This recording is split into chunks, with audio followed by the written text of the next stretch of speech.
નમસ્કાર મિત્રો, the dark horse career academy નું આપણું જે સેશન નંબર 3 છે, ક્વેશ્ચન એન્ડ આન્સર સેશન, જે આપણે કરાવીએ છીએ. આપણી સ્પેશિયાલિટી છે એમસીક્યુ આપણે કરાવતા હોઈએ છીએ, અને એમસીક્યુ એવી રીતે કરાવતા હોઈએ જેથી કરીને એક એમસીક્યુની અંદરથી આપણને લગભગ 5 થી 7 એમસીક્યુની તૈયારી થઈ જાય.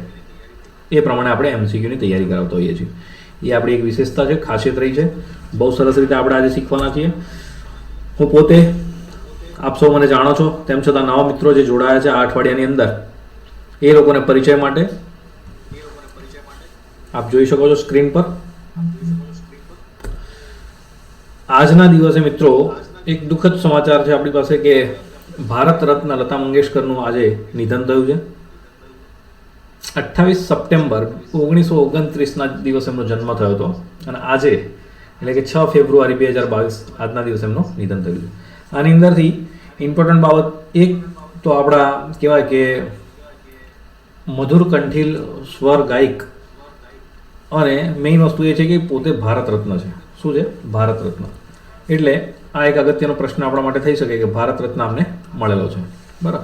થોડુંક વિકીપીડિયા પર જોઈને આપણે એના પર નજર નાખવી તો નાખી શકીએ કે લતા મંગેશકરની શું કામગીરી રહી, એમને શું યોગદાન આપેલું છે, એ બાબત આપણે જોવું હોય તો આપણે એક વિકીપીડિયા જરાક જોઈ લઈએ.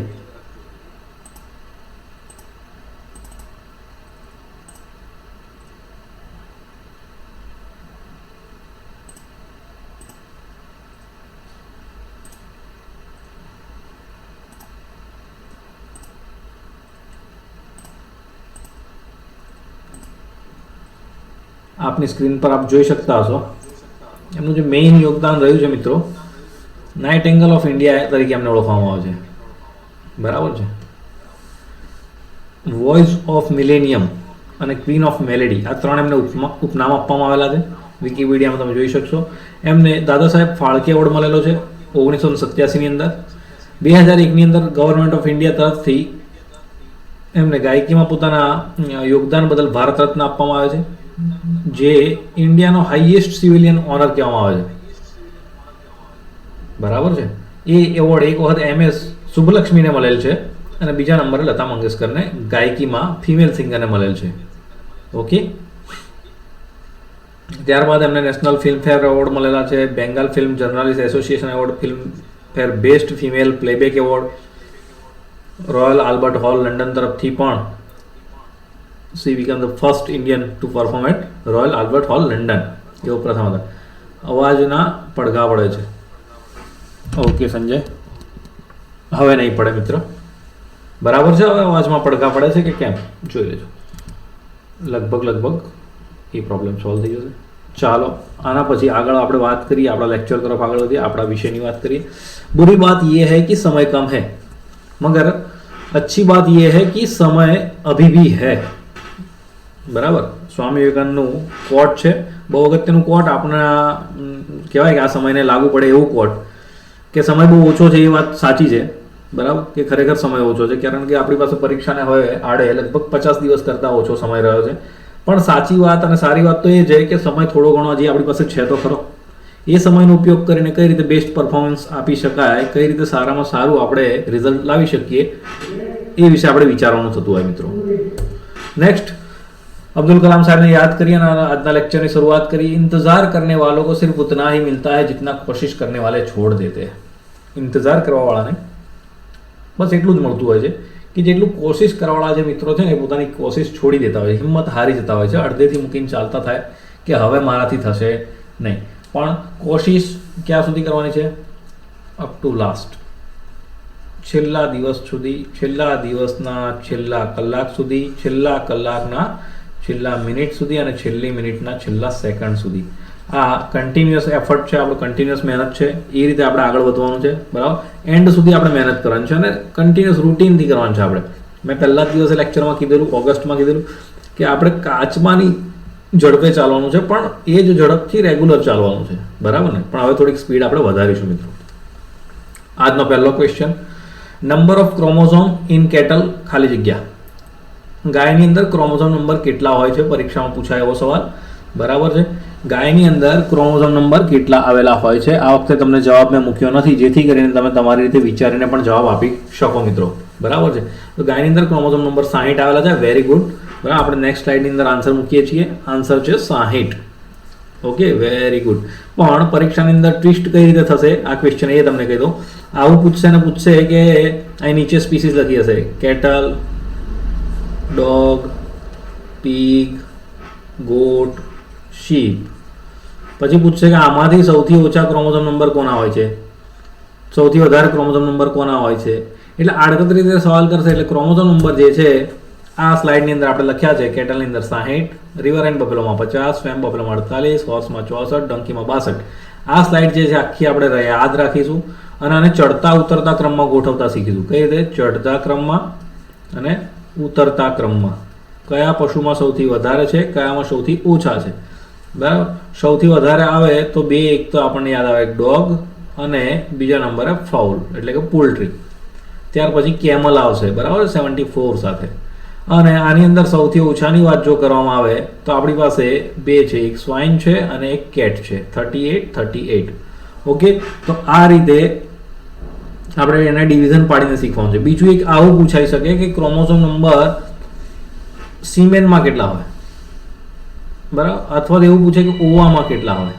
ઓવા એટલે સમજો છો ને, ઓવમ, જે ઓવમ ખરું ને એની અંદર કેટલા હોય.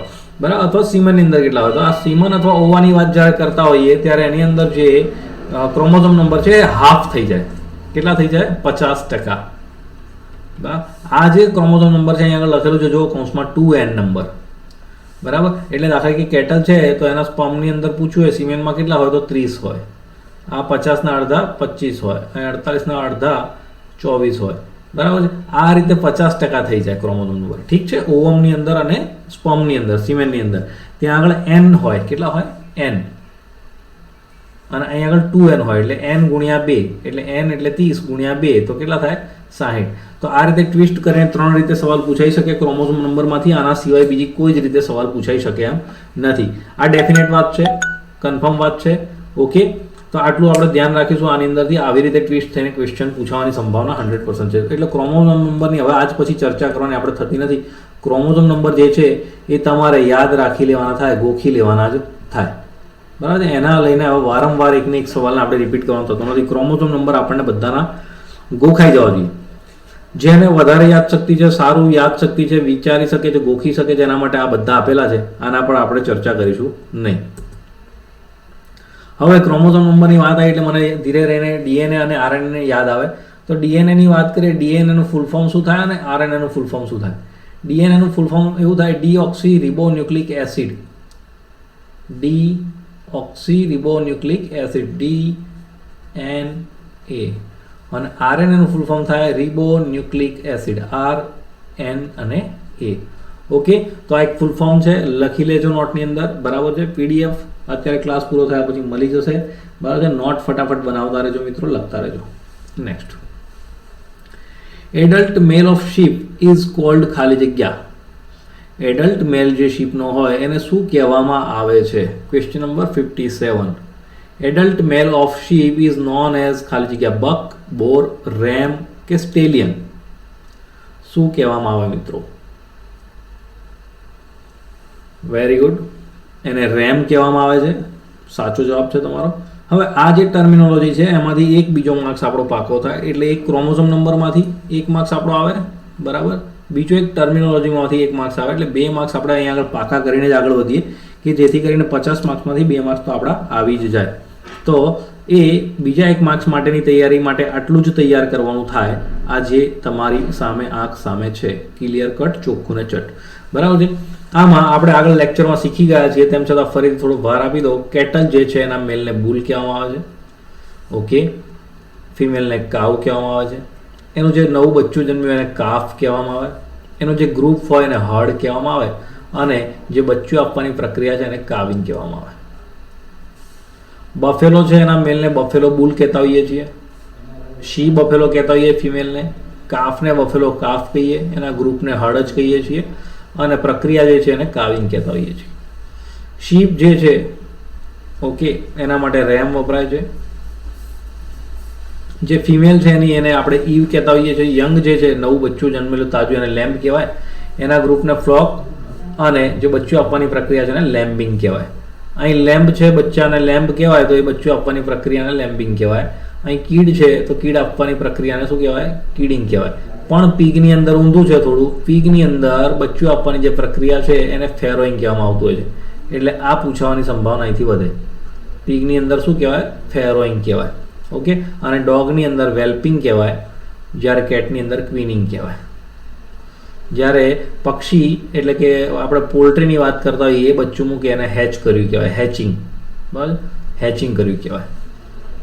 ઓકે. તો મેઇન આટલા છે, અહીંથી શરૂ કરીને આટલા સુધી. અને એમાં થોડું વિચિત્ર હોય એવું આ વેલ્પિંગ છે અને એક ફેરોઈંગ છે. ઓકે. તો એ યાદ રાખીશું. સ્વાઇન જે છે એનો મેલને બોર કહેવામાં આવે છે અને ફિમેલને સો કહેવામાં આવે છે. રેડી.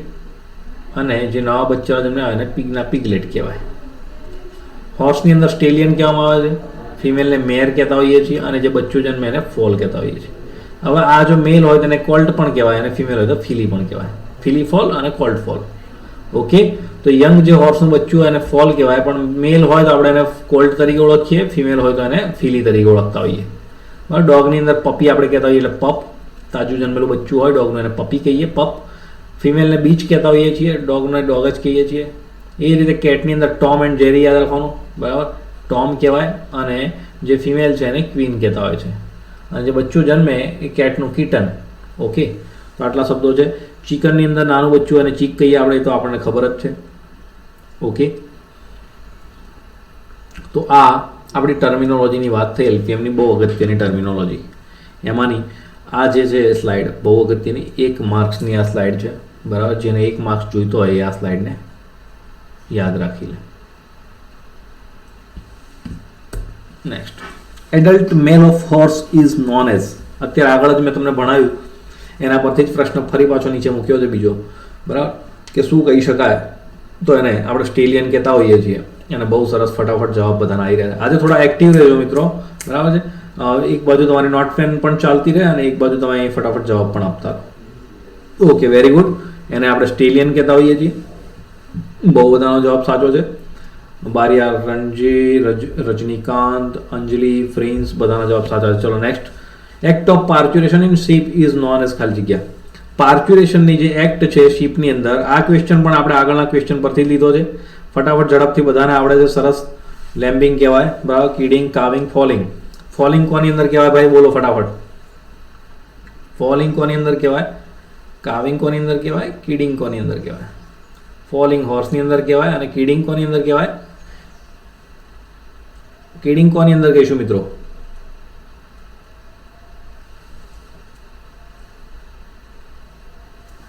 Very good. ફરીથી આપણે આપણી સ્લાઇડ પર જઈએ. ફરીથી તમને યાદ કરાવી દઉં. બરાબર. કે ગોટની અંદર કિડિંગ કહેવાય. હવે ગોટનો આપણે ટૂંકમાં યાદ રાખવા માટેની ટ્રીક કહી દઉં. જીકે યાદ રાખવાનું.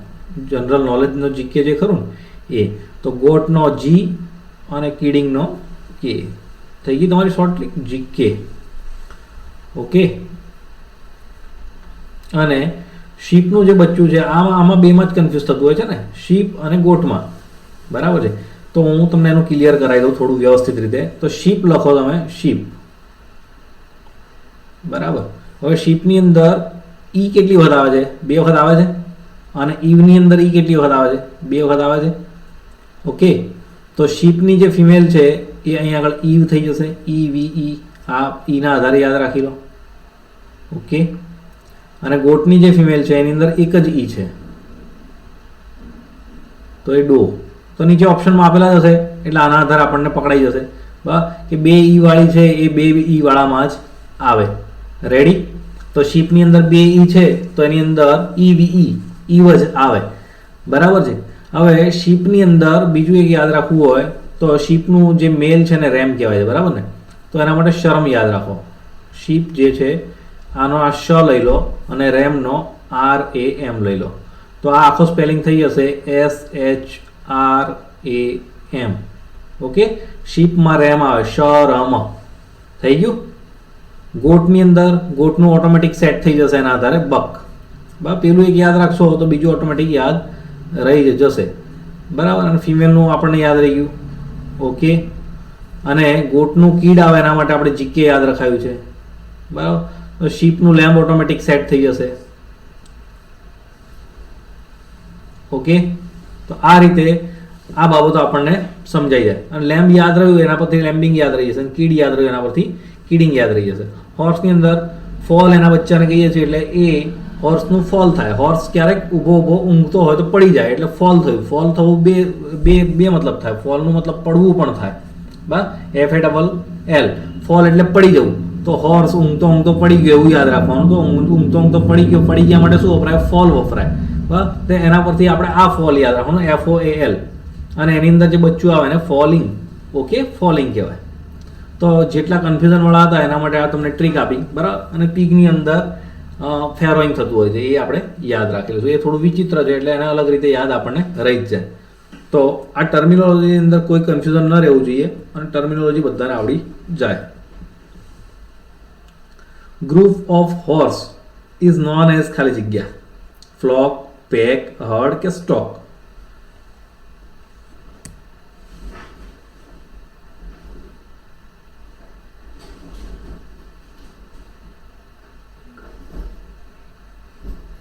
અને હોર્સને રહેવા માટેની જે જગ્યા હોય એને શું કહેવાય?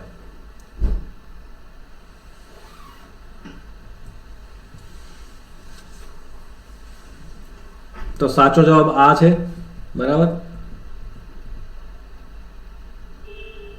ફરીથી અહીં આગળ આવી જઈએ આપણે. સ્ટેબલ અને હર્ડ બે શબ્દો પણ છે અહીં આગળ, બરાબર. અને આપણે ત્રીજો શબ્દ પેક થયો, બરાબર. એક હર્ડ પણ છે, એક પેક પણ છે, બરાબર. અને એક સ્ટોક પણ છે અને ફ્લોક પણ છે. ફરી એક વાત નજર મારો તમે અહીં આગળ, બરાબર. તો એક એના રહેઠાણને આપણે સ્ટેબલ પણ કહેતા હોઈએ. સ્ટેબલ એટલે તબેલો પણ થાય, અને સ્ટડ પણ કહેતા હોઈએ છીએ, બરાબર, એને રહેવા માટે રહેઠાણને. ઓકે, હર્ડ પણ કહેવાય છે એના ગ્રુપને, અને પેક પણ કહેવાય છે. પણ જો પેક શબ્દ આપેલો હોય તો હોર્સ માટે પેક શબ્દ વધારે લાગુ પડે, તો એનો સાચો જવાબ આ આપી શકાય. અને આ ન હોય તો આપણે હર્ડ આપી શકાય. ઓકે, અને આ એ ના હોય, પેલો એ ના હોય, અને સ્ટેબલ હોય તો સ્ટેબલ આપી શકાય. ઓકે, તો આટલા જવાબ આપણે એના આપી શકીએ અલગ અલગ. પણ કયું ઓપ્શનની અંદર આપેલું છે એના આધારે પ્રાયોરિટી નક્કી થાય કે આ આવે કે આ આવે. પણ એ ક્યારે નક્કી થાય કે જ્યારે MCQ ની અંદર કયા MCQ ક્વેશ્ચન મૂકેલા છે, MCQ ના જવાબ કયા મૂકેલા છે, એના આધારે આપણે એ ફાઇન્ડ આઉટ કરવાનું હોય કે કયું એમાં સાચું પડે. Which of the following disease is a ઝૂનોટિક disease? નીચેનામાંથી કયો રોગ એ પ્રતિસંચારિત રોગ છે? BQ, HS, એન્થ્રેક્સ કે મસ્ટાઇટિસ? વેરી ગુડ, ઓલમોસ્ટ બધાના જવાબ સાચા છે. એન્થ્રેક્સ જે છે એ પ્રતિસંચારિત રોગ છે. ગુજરાતીમાં પૂછે પ્રતિસંચારિત, એવા રોગ કે જે માણસમાંથી પશુમાં અને પશુમાંથી માણસમાં, આને કહેવાય વાઇસ વર્સા, એકબીજામાં ફેલાતા હોય એ પ્રકારના જે રોગો છે એવા રોગોને પ્રતિસંચારિત અથવા ઝૂનોટિક ડિઝીઝીસ કહેવામાં આવે છે. ઓકે, તો આવા રોગોને આપણે વન હેલ્થ હેઠળ લેતા હોઈએ છીએ. અત્યારે વન હેલ્થનો કોન્સેપ્ટ ચાલે છે. વન હેલ્થ ગવર્મેન્ટનું વર્લ્ડ હેલ્થ ઓર્ગેનાઇઝેશન તરફથી આ એક કાર્યક્રમ ચાલે છે, વન હેલ્થ. એની અંદર પશુઓનું આરોગ્ય અને માણસોનું આરોગ્ય બંનેને એક સાથે લઈને ચાલવાની જે પ્રક્રિયા છે, બંનેને એક સાથે લઈને ચાલવાનું જે કામ ચાલી રહ્યું છે, એને આપણે વન હેલ્થ કહેતા હોઈએ છીએ. એ થોડું આપણને ધ્યાન રહે, બરાબર. એક સ્કીમ છે ગવર્મેન્ટની. એન્થ્રેક્સ સાચો જવાબ છે મિત્રો.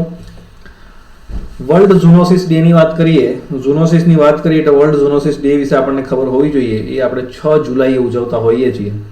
ઓકે, અને મને એવું જણાવો કે વર્લ્ડ એન્વાયરમેન્ટ ડે આપણે ક્યારે ઉજવીએ છીએ?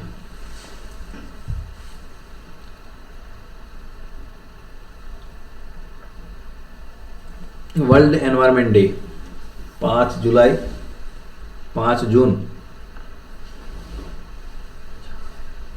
વેરી ગુડ, સાચું જવાબ છે બધાનો. તો આ ઝૂનોસિસ ડેને પણ યાદ રાખી લઈએ. આ 6 જુલાઈએ હોય છે. ઓકે, હવે કેટલાક ઝૂનોટિક ડિઝીઝ જે આંગળીના ટેરવે ગણી શકાય અને બહુ અગત્યના હોય તેવા મેં તમને આની અંદર આપી દીધા છે. એટલે જો તમને ઝૂનોટિક ડિઝીઝનો એક ક્વેશ્ચન આપ્યો પણ એની સાથે સાથે બીજા ઝૂનોટિક ડિઝીઝનું આખું લિસ્ટ આપી દીધું છે. એટલે ઝૂનોટિક ડિઝીઝ વાયરસવાળા કેટલા છે, બેક્ટેરિયા, રિકેટ્સિયલ કેટલા છે, પેરાસાઇટિક કેટલા છે, આપણને ખ્યાલ આવી જાય. જેમ કે બેક્ટેરિયલની અંદર વાત કરીએ તો એન્થ્રેક્સ જે પહેલો છે. બીજો ટ્યુબરકુલોસિસ જે દૂધ દ્વારા ફેલાય છે, બોવાઇન ટ્યુબરકુલોસિસ, બરાબર છે, દૂધ દ્વારા પણ ફેલાય છે, મિલ્ક દ્વારા ફેલાય છે, ટ્રાન્સમિટ થાય છે. ત્યારબાદ બ્રુસેલોસિસ, આપણે આ આખો રોગ ભણી ચૂક્યા છીએ. વૂલ સોટર્સ ડિઝીઝ પણ એને કહેવામાં આવે છે, વૂલ સોટર્સ ડિઝીઝ. ઓકે, કેમ્પાઇલોબેક્ટેરિયોસિસ, લેપ્ટોસ્પાયરોસિસ વિશે પણ વાત કરી છે. આ સાઉથ ગુજરાતની અંદર જોવા મળતો રોગ છે જે રેટ દ્વારા ફેલાય છે, ઉંદર દ્વારા ફેલાય છે, ઉંદરના યુરિન દ્વારા ફેલાય છે. પેડિસ્ટ્રોની અંદર કામ કરતા પેડિસ્ટ્રો વર્કરની અંદર વધારે ફેલાય છે. એનું કારણ તમને કહી દઉં કે પેડિસ્ટ્રો એટલે કે રાઈસ, બરાબર, રાઈસ એટલે ચોખાની જે ખેતી થતી હોય, ડાંગરની જ્યાં ખેતી થતી હોય ત્યાં આગળ શું થાય છે કે આપણે જ્યારે ડાંગરની રોપણી કરતા હોઈએ ત્યારે ખેતરની અંદર પાણી ભરેલા હોય અને એ ખેતરની અંદર પાણી ભરેલા હોય ને એની અંદર આપણે ઉતરી અને ત્યાર પછી ડાંગરની રોપણી કરવામાં આવતી હોય. એ વખતે જે કામ કરવાવાળા લોકો છે એમના પગ કેવા હોય, ખુલ્લા હોય અને આપણે જાણીએ છીએ એમ કે આપણા પગની અંદર એક ઉંમર પછી થોડી ક્રેક પડતી હોય, બરાબર. એ ક્રેકની અંદર જગ્યા પડતી હોય અને જગ્યા જે છે એની અંદરથી ક્યારેક બ્લીડિંગ પણ થતું હોય. આવું પાણીમાં લાંબો સમય કામ કરે છે લોકો, એ લોકોને પગની અંદર બ્લીડિંગ થતા હોય અને પગની અંદર જે કહેવાય કે પગ ફાટી ગયા હોય, ક્રેક થયેલા હોય, બરાબર. તો આને રાઈસ પેડી ઈચનો આપણે જે કહેવાય ને એ રોગ કહેતા હોઈએ છીએ. તો એની અંદર શું થતું હોય છે મિત્રો કે આ જે ખેતર છે એની અંદર ઉંદરનું યુરિનેશન કરેલું હોય અને ઉંદરને લેપ્ટોસ્પાયરા થયેલો એ ટ્રાન્સમિટિંગ એજન્ટ છે ઉંદરે, બરાબર. એવું પૂછાય કે લેપ્ટોસ્પાયરા માટે ટ્રાન્સમિટિંગ એજન્ટ તરીકે કોણ કામ કરે છે? તો જે ઉંદરડા છે એ કામ કરતા હોય સાઉથ ગુજરાતની અંદર, એટલે કે નવસારી, સુરત, વાપી, વલસાડનો જે એરિયા છે એની અંદર આવો રોગ વધારે જોવા મળે છે. એના માટે ડાર્ક ફિલ્ડ માઇક્રોસ્કોપી કરવામાં આવે છે. કઈ માઇક્રોસ્કોપી? ડાર્ક ફિલ્ડ માઇક્રોસ્કોપી કરવામાં આવે છે. ડાર્ક ફિલ્ડની અંદર એને ચેક કરવામાં આવે છે માઇક્રોસ્કોપની અંદર અને એની અંદર આપણે લેપ્ટોસ્પાયરાના જે કહેવાય ને આમ નાના નાના જીવડા જેવા જંતુઓ જોવા મળે માઇક્રોસ્કોપની અંદર જોઈએ. હવે એ જે ઉંદરડાનું યુરિનેશન થયેલું હોય જે તે ખેતરની અંદર, તો એ ખેતરની અંદર યુરિન મારફત શું થાય છે, એ આપણા પગને ટચ થાય અને આપણા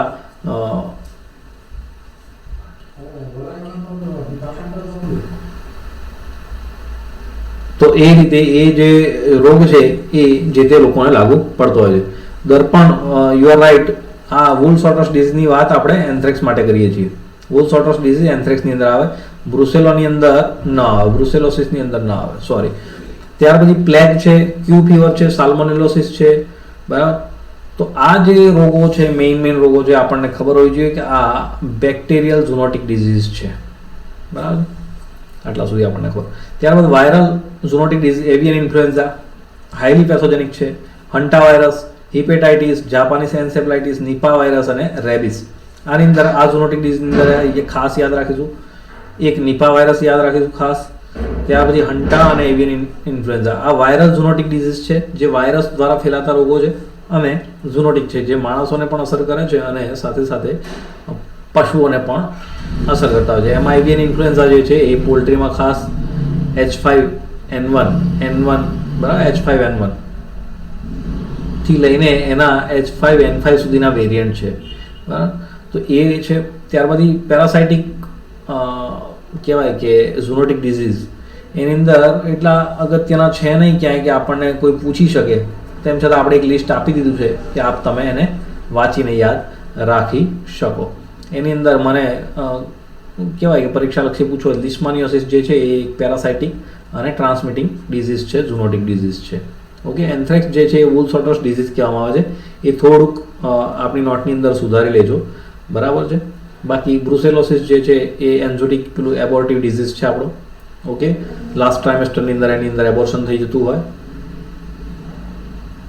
તો આટલા સુધી આપણે સમજાઈ ગયો છે. આ ઝૂનોટિક ડિઝીઝની વાત કરીએ. આપણે ક્વેશ્ચન ઓછા કરીએ છીએ પણ ક્વેશ્ચનની અંદર સમજવાનું જે છે કે એક ક્વેશ્ચનમાંથી કઈ રીતે વધારે ને વધારે ક્વેશ્ચન પૂછાઈ શકે એ બાબત પર આપણું ફોકસ મિત્રો વધારે હોય છે. ઓહો મેં તો હમણાં જોયું, સદી વાગી, 104 મિત્રો જોડાયા છે.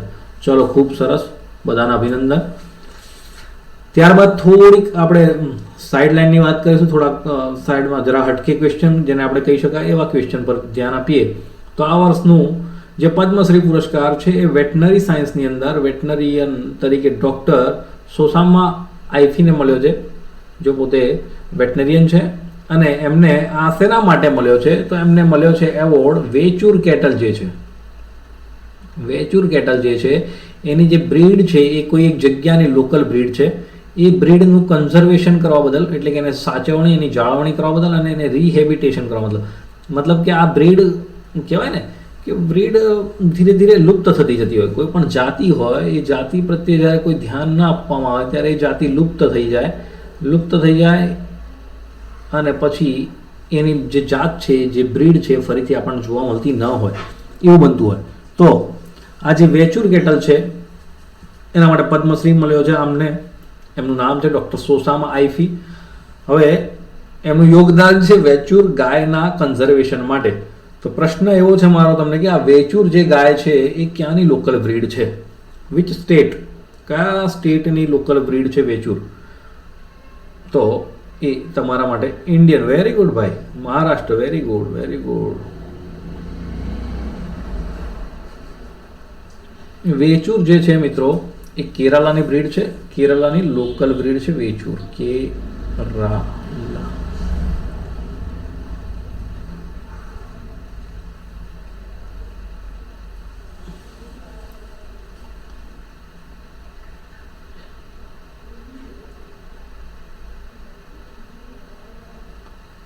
ચાલો આગળ જોઈએ આપણે. મેં તમને વાત કરી હતી ઝૂનોટિકની વન હેલ્થની વાત કરી હતી.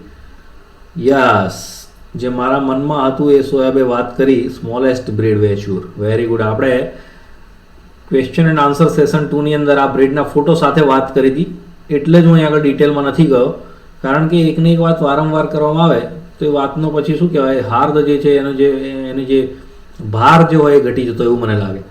અને તમે બહુ હોશિયાર છોકરાઓ છો, વારંવાર રિવિઝન કરતા જ હશો, એટલે હું વારંવાર એકને એક વાત રિપીટ કરતો નથી, કારણ કે સમય ખૂબ ઓછો છે. બરાબર. તો protect your self from ઝૂનોટિક disease. આપણે પોતાની જાતને ઝૂનોટિક ડિઝીઝથી બચાવવી હોય તો શું કરવું જોઈએ? તો વોશ હેન્ડ ફ્રિકવન્ટલી. કોઈ પણ એવી જગ્યાએ ગયા પછી, કોઈ પણ એવા કામ કર્યા પછી, પશુઓની સાથે સંક્રમણવાળા કામ કર્યા પછી પોતાના જે હાથ છે વારંવાર ધોવા જોઈએ. પ્રિવેન્ટ બાઇટ્સ ફ્રોમ ઇન્સેક્ટથી બચવું જોઈએ. બરાબર છે. Handle food safely from your self, family, pets and other animal. બરાબર છે. જે ખોરાક છે એને બીજા જે પશુઓ છે, પ્રાણીઓ છે એનાથી અલગ બચાવીને રાખવું જોઈએ. Avoid scratches and bytes from animal. Rabies આ રીતે ફેલાતો હોય છે બાઇટિંગ દ્વારા. બરાબર, ફોટોગ્રાફની અંદર પણ જોવાય છે. તો આ રીતે આપણે ઝૂનોટિક ડિઝીઝથી બચી શકીએ. બરાબર છે. અને બી અવેર ઓફ ઝૂનોટિક ડિઝીઝ. ઝૂનોટિક ડિઝીઝ વિશે આપણને ખબર હોવી જોઈએ પહેલાં, કે આ રોગ આ રીતે ફેલાતો હોય છે. તો એ ખબર હોય તો આપણને એનું ધ્યાન રહે ને, તો આપણે એનાથી કઈ રીતે બચી શકીએ થોડું ધ્યાન રહે. सर्वोत्तम व्यक्ति वे नहीं है जिन्होंने अवसरों का इंतजार किया, बल्कि वे है जिन्होंने अवसरों को अपनाया, जीता और सफल बनाया. ખૂબ જ સરસ વાક્ય, ખૂબ જ સરસ કોટ જેને કહેવાય આપણા ભારતના કહેવાય ને એક સફળ વૈજ્ઞાનિક, એક સફળ શિક્ષક કે જેમણે પોતાના જીવનની અંતિમ શ્વાસો પણ વિદ્યાર્થીઓ સાથે વાર્તાલાપ કરતા કરતા પોતાનો અંતિમ શ્વાસ પણ છોડ્યો. એવા વ્યક્તિ કે જેઓ પોતાનું પૂરું જીવન ડેડિકેટેડલી સ્ટુડન્ટ્સ માટે આપ્યું છે, પોતાના દેશ માટે આપ્યું છે. એવા મહાન વ્યક્તિએ જ્યારે કીધું છે કે એ વ્યક્તિ સર્વોત્તમ નથી કે જે અવસરનો રાહ જોતો હોય. મિત્રો, મિસાઇલ મેન તરીકે પણ ઓળખવામાં આવે છે, પણ સર્વોત્તમ વ્યક્તિ એ છે કે જે અવસર મળ્યો છે એને અપનાવ્યો હોય. દાખલા કે તમને અત્યારે એક અવસર મળ્યો છે, એ અવસરને તમે મેળવ્યું, અપનાવ્યો, એને જીતો અને સફળ બનો, તો એ સર્વોત્તમ વ્યક્તિ કહેવામાં આવશે. જે નસીબના ભરોસે બેઠા હોય એમના માટે પછી ભગવાન પણ કંઈ કરી શકતા હોતા નથી. ઓકે, આગળ વધીએ. થોડુંક આપણે વચ્ચે આવી રીતે મોટિવેશન લેતા રહીશું, જેથી કરીને આપણને ઊંઘ ના આવી જાય. બરાબર, આપણું ધ્યાન ભટકી ન જાય, કારણ કે એક લક્ષ્ય હોય. બરાબર. અરે વાહ વાહ, તમે તો ક્વેશ્ચન પર પહોંચી ગયા, મારે વાત કરી જ બેકાર. ચાલો, તો in milk fever body temperature of animal is highly elevated, normal or subnormal. તો મિલ્ક ફીવરની અંદર એટલે કે પ્રસવ પક્ષઘાત નામના રોગની અંદર પશુનું જે શરીરનું તાપમાન છે એ વધી જાય છે, ઘણું વધી જાય છે, નોર્મલ રહે છે કે સબનોર્મલ થાય છે? ત્યારે શોએબભાઈ મને નવાઈ લાગે કે તમે આવી રીતે જવાબ આપો મિત્ર. તો આવી રીતે પશુઓની અંદર મિલ્ક ફ્યુઅરમાં તાપમાન ઘટી જતું હોય છે, બરાબર છે. જે થવાનું કારણ હોય છે decrease level of this. yes Vishal, calcium. Very good. તો સબનોર્મલ થતું હોય છે મિત્રો. આન્સર સાચો છે ડી, સબનોર્મલ. ઘણા બધા મિત્રોનો જવાબ સાચા પડ્યા. હવે એક પ્રશ્નની સાથે મેં તમને કીધું એમ 50 ક્વેશ્ચન આપણે તમને આપી દેવા છે, સાથે સાથે 50 ક્વેશ્ચનના જવાબ પણ તમને આવડી જાય અને શોર્ટ એન્ડ સ્વીટ સરસ આગળ જોતા જઈએ અને શીખતા જઈએ. Baby pig disease due to hypoglycaemia. પરીક્ષામાં એવું પૂછાય કે બેબી પીક ડિઝીઝ જે થાય છે એ શેના લીધે થાય છે? હાઇપોકેલ્શિયમના લીધે કે હાઇપોગ્લાયસેમિયાના લીધે? તો આપણે લખી શકીએ કે બેબી પીક ડિઝીઝ જે થાય છે એ મિત્રો થાય છે હાઇપોગ્લાયસેમિયાના લીધે. ગ્લુકોઝ ઘટી જાય. ઓકે. ત્યાર પછી treatment of choice for acid indigestion is 5% sodium bicarbonate.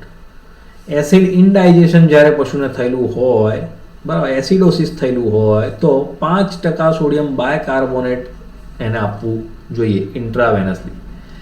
ત્યાર પછી મિલ્ક ફીવર થયું હોય, એટલે હમણાં આગળ વાત કરીએ એમ કે મિલ્ક ફીવર થયું હોય, આગળ જે આપણે કન્ડિશન જોઈ એ કન્ડિશનની અંદર આપણે પશુને 25% કેલ્શિયમ બોરોગ્લુકોનેટ આપવું જોઈએ. શું આપવું જોઈએ? કેલ્શિયમ બોરોગ્લુકોનેટનું સોલ્યુશન આઈવી આપણે આપવું જોઈએ. ત્યાર પછી એક્લેમ્પશિયા ઇન બીચ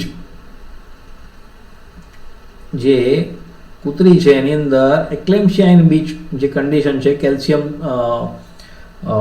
લો ડાઉનની, બરાબર છે, એની અંદર 10% કેલ્શિયમ બોરોગ્લુકોનેટ આપવું જોઈએ. ઓકે. ત્યાર પછી બોવાઇન કિટોસિસ જે છે, બોવાઇન કિટોસિસની અંદર ઓવાઇન કિટોસિસ જ છે. ઓવાઇન એટલે શું ભાઈ? ઓવિસ એરાઇસ કોનું સાયન્ટિફિક નેમ છે? તો એની અંદર યસ શીપનું. તો એની અંદર 5% ડેક્સ્ટ્રોઝનું સોલ્યુશન આપવું જોઈએ. શું આપવું જોઈએ? 5% ડેક્સ્ટ્રોઝનું સોલ્યુશન આપવું જોઈએ. પણ બોવાઇન કિટોસિસ થાય તો એને શું આપવું જોઈએ? 50% ડેક્સ્ટ્રોઝ સોલ્યુશન આપવું પડે. બરાબર છે, 50% ડેક્સ્ટ્રોઝ સોલ્યુશન બોવાઇન કિટોસિસની અંદર.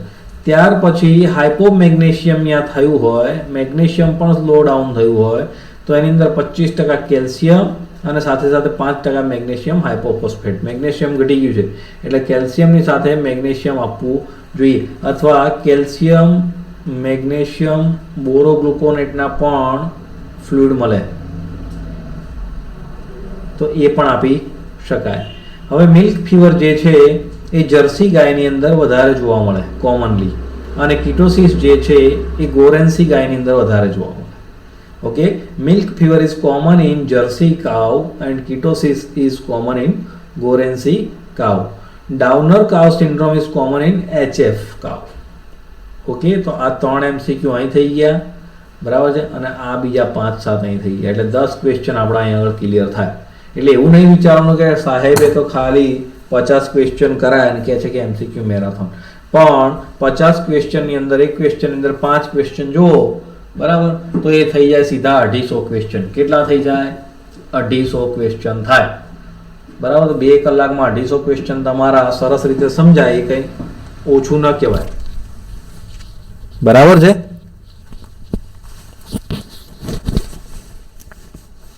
હવે આગળ વાત કરીએ, ફરીથી એક વાર નજર મારીએ કે એસિડ ઇનડાઇજેશન થયું હોય તો સોડિયમ બાયકાર્બોનેટ આપતા હોઈએ છીએ. મિલ્ક ફીવરની અંદર કેલ્શિયમ બોરોગ્લુકોનેટ આપીએ છીએ, બરાબર.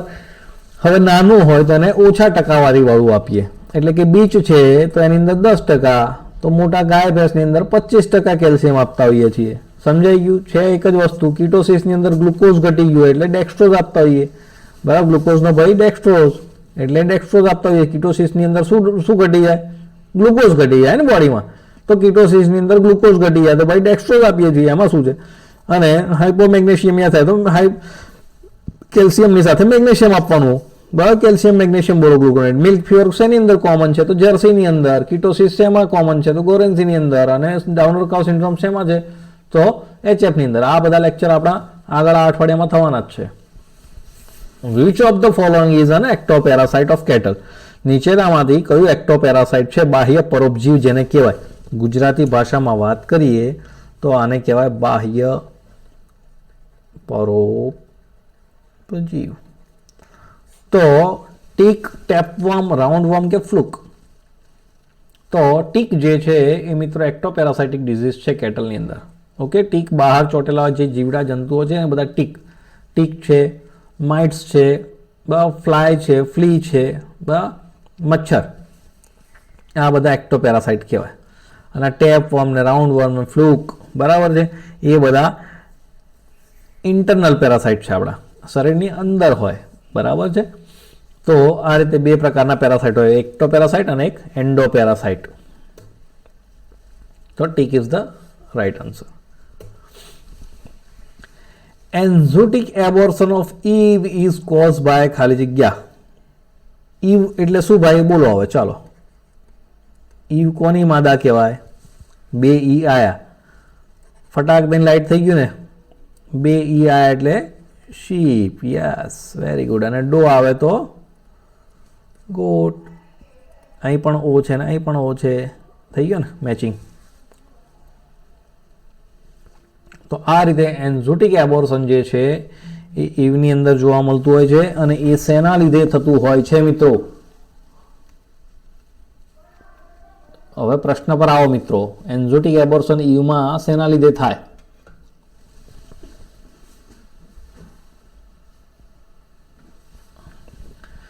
કેમ્પાઇલોબેક્ટર ફિટસ, ક્લાઇમિડિયા એબોર્ટસ, ટ્રાઇકોમોનાસ ફિટસ કે બ્રુસેલા એબોર્ટસ? હવે આ બ્રુસેલા તો આપણને ગોખાઈ ગયો છે અને આપણે ભણી પણ ગયા છે એટલે આપણને ખબર કે બ્રુસેલા એબોર્ટસ તો કોની અંદર કરે? કેટલ બફેલોમાં. એની અંદર પણ એન્ઝોટિક એબોર્શન અહીં આગળ ઈવને બદલે કેટલ કરી દઈએ ને ભાઈ, બરાબર, તો પાછો જવાબ બદલાઈ જાય, બ્રુસેલા એબોર્ટસ થઈ જાય. બરાબર. એન્ઝોટિક એટલે એવું મિત્ર કે જે એક નાના એરિયાની અંદર જોવા મળતું હોય. દાખલા તરીકે એક ટોળું છે, બરાબર, ઘેટા બકરાનું, અને એની અંદર ચાલુ થયું હોય અને આજુબાજુના એરિયામાં નજીકના જેટલા એરિયા છે એની અંદર પણ એ પ્રકારનો રોગ લાગુ પડે તો એને એન્ઝોટિક કહેતા હોઈએ છીએ. આની અંદર ટર્મિનોલોજી છે એન્ઝોટિક અને એક એપિઝોટિક. આપણે લેક્ચર પતે એના પછી ફરીથી પાછું ચાલુ કરીએ. એની અંદર આપણે ઝૂનોટિક ડિઝીઝની અંદર એન્ઝોટિક એપિઝોટિકની જે ડેફિનેશનો છે એ કરાવી દઈશું. બરાબર. કેટલા એરિયામાં કયો કયો રોગ હોય તો એને એપિઝોટિક કહેવાય, એન્ઝોટિક કહેવાય, એન્ડેમિક કહેવાય, પછી એક છે પાંડેમિક કહેવાય. પાંડેમિક એટલે બધે જ આખા દેશની અંદર, આખા વિશ્વની અંદર હમણાં જે કોરોનાની મહામારી થઈ એને શું કહેવાય, કયા પ્રકારનું કહેવાય? પાંડેમિક કહેવાય. બરાબર છે. એટલે આને આપણે થોડુંક ડિટેલમાં વ્યવસ્થિત શીખીશું, ડેફિનેશન સાથે હું તમને શીખવાડી દઈશ એટલે આઈડિયા આવી જશે. એન્ઝોટિક એબોર્શનની વાત કરીએ તો એક હડ હોય, એક નાનું ટોળું હોય, અને એની અંદર બધા જ જેટલા બી ઘેટા છે ને ભાઈ, એ બધી જેટલી ગાભણ હોય એ બધીના બચ્ચા જે છે ને એના એબોર્શન થઈ જાય. તો એ પ્રકારની જે પરિસ્થિતિ છે એને એન્ઝોટિક એબોર્શન કહેવામાં આવે.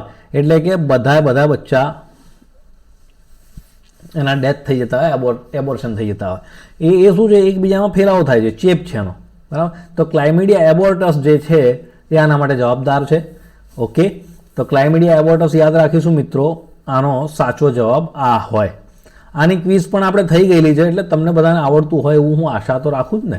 બરાબર. આજે સમજૂતી માટે આપણે મળ્યા છીએ. Haemorrhagic septicaemia disease is cause by ખાલી જગ્યા. હેમરેજિક સેપ્ટિસિમિયા એટલે કે એચએસનો રોગ જેને કહીએ આપણે ટૂંકમાં, અને ગુજરાતીમાં ગળસુંડો જ કહેવાય ને ભાઈ. તો ગળસુંડાનો રોગ આપણે જે છે એ થવાનું કારણ છે પાસ્ચ્યુરેલા મલ્ટોસિડા. ઓકે, હવે અગત્યનું એ છે કે પાસ્ચ્યુરેલા મલ્ટોસિડા ગ્રામ પોઝિટિવ છે કે ગ્રામ નેગેટિવ? એ મને જરાક જવાબ આપી દો.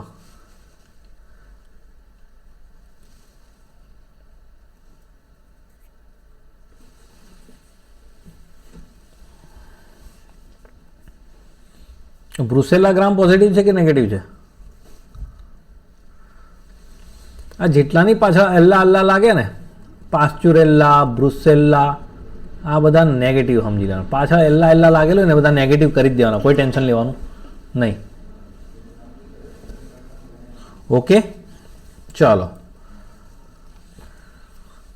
retention of placenta is most commonly associated with ખાલી જગ્યા.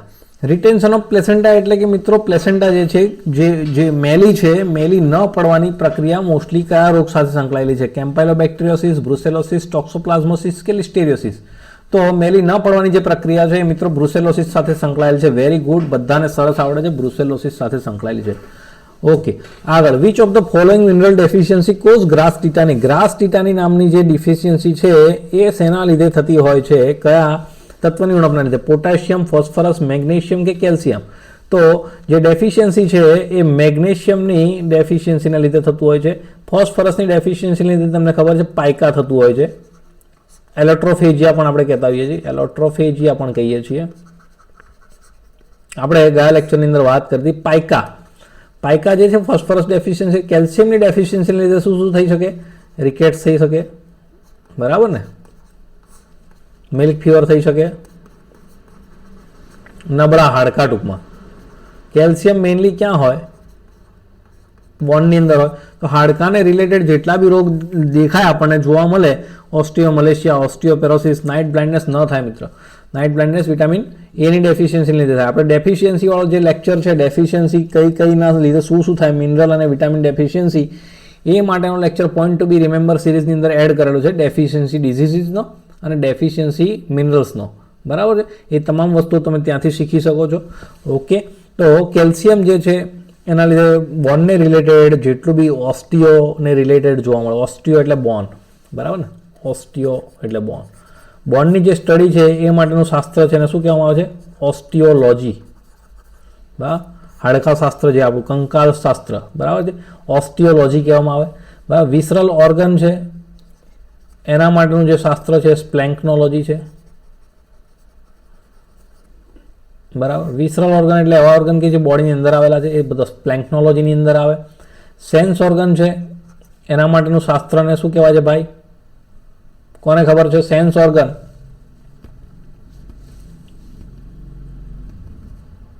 પાંચ સેન્સ છે આપણા. વેરી ગુડ, આનંદ થયો તમારું ભાઈ જવાબ જાણીને. એસ્થેસિયોલોજી, 5 સેન્સ છે. 6 સેન્સની પણ મેં વાત કરી હતી. ઓકે, તો અહીંથી બહુ બધા ક્વેશ્ચન આપણે જોઈ લીધા, બરાબર ને? તો આ રીતે આપણે ભાઈ શીખવાનું છે. આ રીતે શીખીશું તો જ પરીક્ષામાં આપણે સારા માર્ક્સ લાવી શકીશું, તો જ આપણે ગેઇન કરી શકીશું, બરાબર ને? બાકી એક ક્વેશ્ચન ખાલી ક્વેશ્ચન જોઈને ગોખીને આપણે આગળ વધીએ તો એમાં મને નથી લાગતું આપણો ગ્રોથ થાય, અને આપણી સિસ્ટમ પણ નથી કે ગોખીને આપણે આગળ વધીએ. મારો વોઇસ તો ક્લિયર છે ને? બરાબર જ છે ભાઈ. ચાલો આગળ વધીએ. મજા આવી રહી છે લેક્ચરની અંદર કે કંટાળો આવે છે? બોરિંગ થવાતું નથી ને ભાઈ? પરીક્ષા નજીકમાં છે, તમને બોર કરવા એ મને પોસાય નહીં. પોટાશિયમ ડેફિશિયન્સીનું એવું કંઈ સ્પેસિફિક નથી, બરાબર? એવું કોઈ જગ્યાએ ઉલ્લેખ મેં જોયો નથી પોટાશિયમ ડેફિશિયન્સીનો કે એનાથી આવો કંઈ રોગ થતો હોય. તમારા કોઈના ધ્યાનમાં હોય તો મારું ધ્યાન દોરજો. ચાલો આગળ વધીએ. મેગ્નેશિયમ સાચો જવાબ કરી દો. હવે થોડુંક જરા હટકે ક્વેશ્ચન લઈ આવ્યો છું પાછો, બરાબર છે? જરા હટકેની અંદર જોઈએ કે thawing temperature of semen is 37 degree Celsius for 30 second. આ એક આપણને આવડતું જ હોય, બરાબર છે મિત્રો? હા, પોટેશિયમ ડેફિશિયન્સીથી મને ધ્યાન આવે છે ત્યાં સુધી એક બ્લડ ક્લોટિંગની અંદર એનો એક ઇમ્પોર્ટન્ટ રોલ છે. વિટામિન કે, કોણ હતા મિત્રો? વિટામિન કે અને પોટાશિયમ. ઓમકાર, બરાબર ને? ઓમકાર મને યાદ આવે છે ત્યાં સુધી પોટાશિયમથી એક વિટામિન અને વિટામિન કે, આ બંનેનો રોલ છે બ્લડ ક્લોટિંગની અંદર. તો બ્લડ ક્લોટિંગની અંદર આ બંને અગત્યના છે. બંને બ્લડ ક્લોટિંગની અંદર કામ કરતા હોય છે અને બ્લડ ક્લોટિંગ માટે બંને અગત્યના છે, પોટાશિયમ અને વિટામિન કે, બરાબર છે? હવે બીજું છે લેક્ટેશન ટીટાની, અને લેક્ટેશન ટીટાની પણ એક છે હોર્સની અંદર અને બીજું છે કેટલની અંદર. તો હોર્સની અંદર જ્યારે લેક્ટેશન ટીટાની થતી હોય તો એ હાઇપોકેલ્શિયમિયાને લીધે, અને લેક્ટેશન ટીટાની કેટલની અંદર થતી હોય ત્યારે હાઇપોમેગ્નેશિયમિયાને લીધે થાય. તો આ બંને કન્ફ્યુઝનવાળા પોઈન્ટ છે. ખાલી કેટલની જગ્યાએ હોર્સ કરે, હોર્સની જગ્યાએ કેટલ કરે તો જવાબ આખો બદલાઈ જતો હોય. તો આ બંને વસ્તુ યાદ રાખવાની છે, પોઈન્ટ ટુ બી રિમેમ્બર, બરાબર? આ આપણે કહીશું આને વેરી ઇમ્પોર્ટન્ટ. આ પણ આપણને 1 માર્ક્સ અપાઈ શકે એમ છે. કન્ફ્યુઝનવાળી વસ્તુઓ છે, બરાબર ને? પણ આપણને એટલું યાદ રહે કે કેલ્શિયમના કહેવાય ને કે ઉણપથી કેલ્શિયમ ઘટી જાય તો કેટલની અંદર શું થાય? મિલ્ક ફીવર થતો હોય, એને આપણે મિલ્ક ફીવર તરીકે ઓળખીએ. તો આ કેલ્શિયમ ઘટી જાય એ હોર્સની અંદર લેક્ટેશન ટીટાની કહીએ. તો અહીં આગળ આપણે મેગ્નેશિયમ ઘટી જાય તો એ લેક્ટેશન ટીટાની કેટલની અંદર કહીશું. પણ જો અહીં હાઇપોકેલ્સિમિયા હોય તો અહીં આગળ કેટલની અંદર શું આવે? મિલ્ક ફીવર આવે. ઓકે, તો આ ધ્યાન રાખીશું. મિલ્ક ફીવર કેલ્શિયમ ઘટી જાય તો થાય છે ગાયની અંદર, મેગ્નેશિયમ ઘટી જાય તો લેક્ટેશન ટીટાની થાય છે ગાયની અંદર, અને હાઇપોકેલ્શિયમિયાને લીધે લેક્ટેશન ટીટાની થાય છે હોર્સની અંદર. તો આ પોઈન્ટ તમારી નોટની અંદર લખી લેજો, પછી પીડીએફ મળી જશે એમાંથી લખી લો તો વાંધો નથી, અત્યારે લખાઈ જાય. એટલી સ્પીડ તો કંઈ આપણી ખાસ છે નહીં કે 5G જેવા ચાલતા હોઈએ. જીतना कठिन संघर्ष होगा उतनी ही जीत शानदार होगी, અથવા જીત ઉતની ही शानदार होगी. આ સમય મિત્રો તમારા માટે 50 દિવસનો સમય સંઘર્ષનો સમય છે, બરાબર છે. લગ્ન સિઝન ચારે બાજુ ફૂલી ફાલી છે, ત્યારે એમ થાય કે ચાલો ને મિત્રના લગ્નમાં થોડી વાર જઈ આવીએ, બરાબર ને, અને એકાદ બે દિવસમાં શું ખાટું મોડું થઈ જવાનું છે. પણ અત્યારે મને લાગે ત્યાં સુધી તમારા માટે જે કહેવાય કે એક મિનિટ, બરાબર, એક કલાક જે છે દિવસનો એ બહુ અગત્યનો હોઈ જ શકે એવું મારું માનવું છે, બરાબર છે. એટલે એક મિનિટનો એક કલાકનો સદુપયોગ કરીએ. સમયનો જે 24 કલાકનો સમય છે બધા માટે એક સરખો છે. બધા જ જે તમે 2-3 હજાર લોકો પરીક્ષા આપવાનો છે બધા જ માટે 24 અવર છે, બધા જ માટે 24 કલાક ગુણ્યા 50 દિવસ છે. કોઈની પાસે 1 કલાક પણ વધારે નથી. એટલે એ 24 કલાક ગુણ્યા 50 દિવસ, આ 24 કલાક જે છે એ દરેક કલાકની 60 મિનિટ અને દરેક 60 મિનિટની 60 સેકન્ડ, આ જે છે એ બધા માટે સરખું છે. અને જ્યારે સરખું છે ત્યારે રિઝલ્ટ એક સરખું હોતું નથી. રિઝલ્ટ બે પ્રકારના હોય છે, એક પોઝિટિવ હોય છે અને એક નેગેટિવ હોય છે. તો આ નેગેટિવ રિઝલ્ટ આવે છે અને પોઝિટિવ રિઝલ્ટ આવે છે. સમય તો જ્યારે સરખો છે, સોર્સિસ બધા પાસે લગભગ સરખા છે, બરાબર છે. બધા જની પાસે મટીરિયલ હોય છે, બધા જની પાસે વાંચવાનું હોય છે, પણ આ સમયનો સદુપયોગ કોણ કરે છે, સંઘર્ષ કોણ કેટલો મોટો કરે છે, એના આધારે એની જીત નક્કી થતી હોય છે. તો સમયનો સદુપયોગ કરીએ. અને 15,000 ફોર્મ, આટલા બધા મિત્રો ન હોય, મને લાગે છે ત્યાં સુધી ફોર્મ ઘણા બધા ખોટા ભરાયા હશે. બાકી હું નથી માનતો કે આટલી બધી સંખ્યા હોય. ભગવાન જાણે, આપણે જેટલી બી કોમ્પિટિશન હોય, આપણે યોદ્ધા છીએ અને યોદ્ધા તો યુદ્ધ જ કરશે અને યુદ્ધમાં જીતશે. તો ફાઇન્ડ ઇનકરેક્ટ, નીચેનામાંથી ખોટો જવાબ શોધો, બરાબર. ખોટું કયું છે નીચેનામાંથી એ આપણે જોવાનું છે. તો visceral bone, long bone, flat bone, irregular bone. Visceral bone of Spanish છે, પણ કોની અંદર જોવા મળતું હોય છે? એ ડોગની અંદર જોવા મળતું હોય છે. લોંગ બોન જે છે ફીમર છે, તો સાથે સાથે હ્યુમરસ પણ કહી શકાય, સાથે સાથે રેડિયસ અને અલ્ના પણ કહેવાય, અને ટીબિયા અને ફિબ્યુલા પણ લોંગ બોનની અંદર ગણતરી કરી શકાય. ઇરેગ્યુલર બોન બધા વર્ટિબ્રલ કોલમના બધા જ બોન ઇરેગ્યુલર છે. ત્યારે ફ્લેટ બોનની અંદર પેટેલા ના આવે, પણ પેટેલા કેવા પ્રકારનું બોન છે મિત્રો આપણે ગયા લેક્ચરની અંદર જોયું હતું. ફ્લેટ બોનની અંદર સ્કેપ્યુલા આપણે મૂકી શકીએ.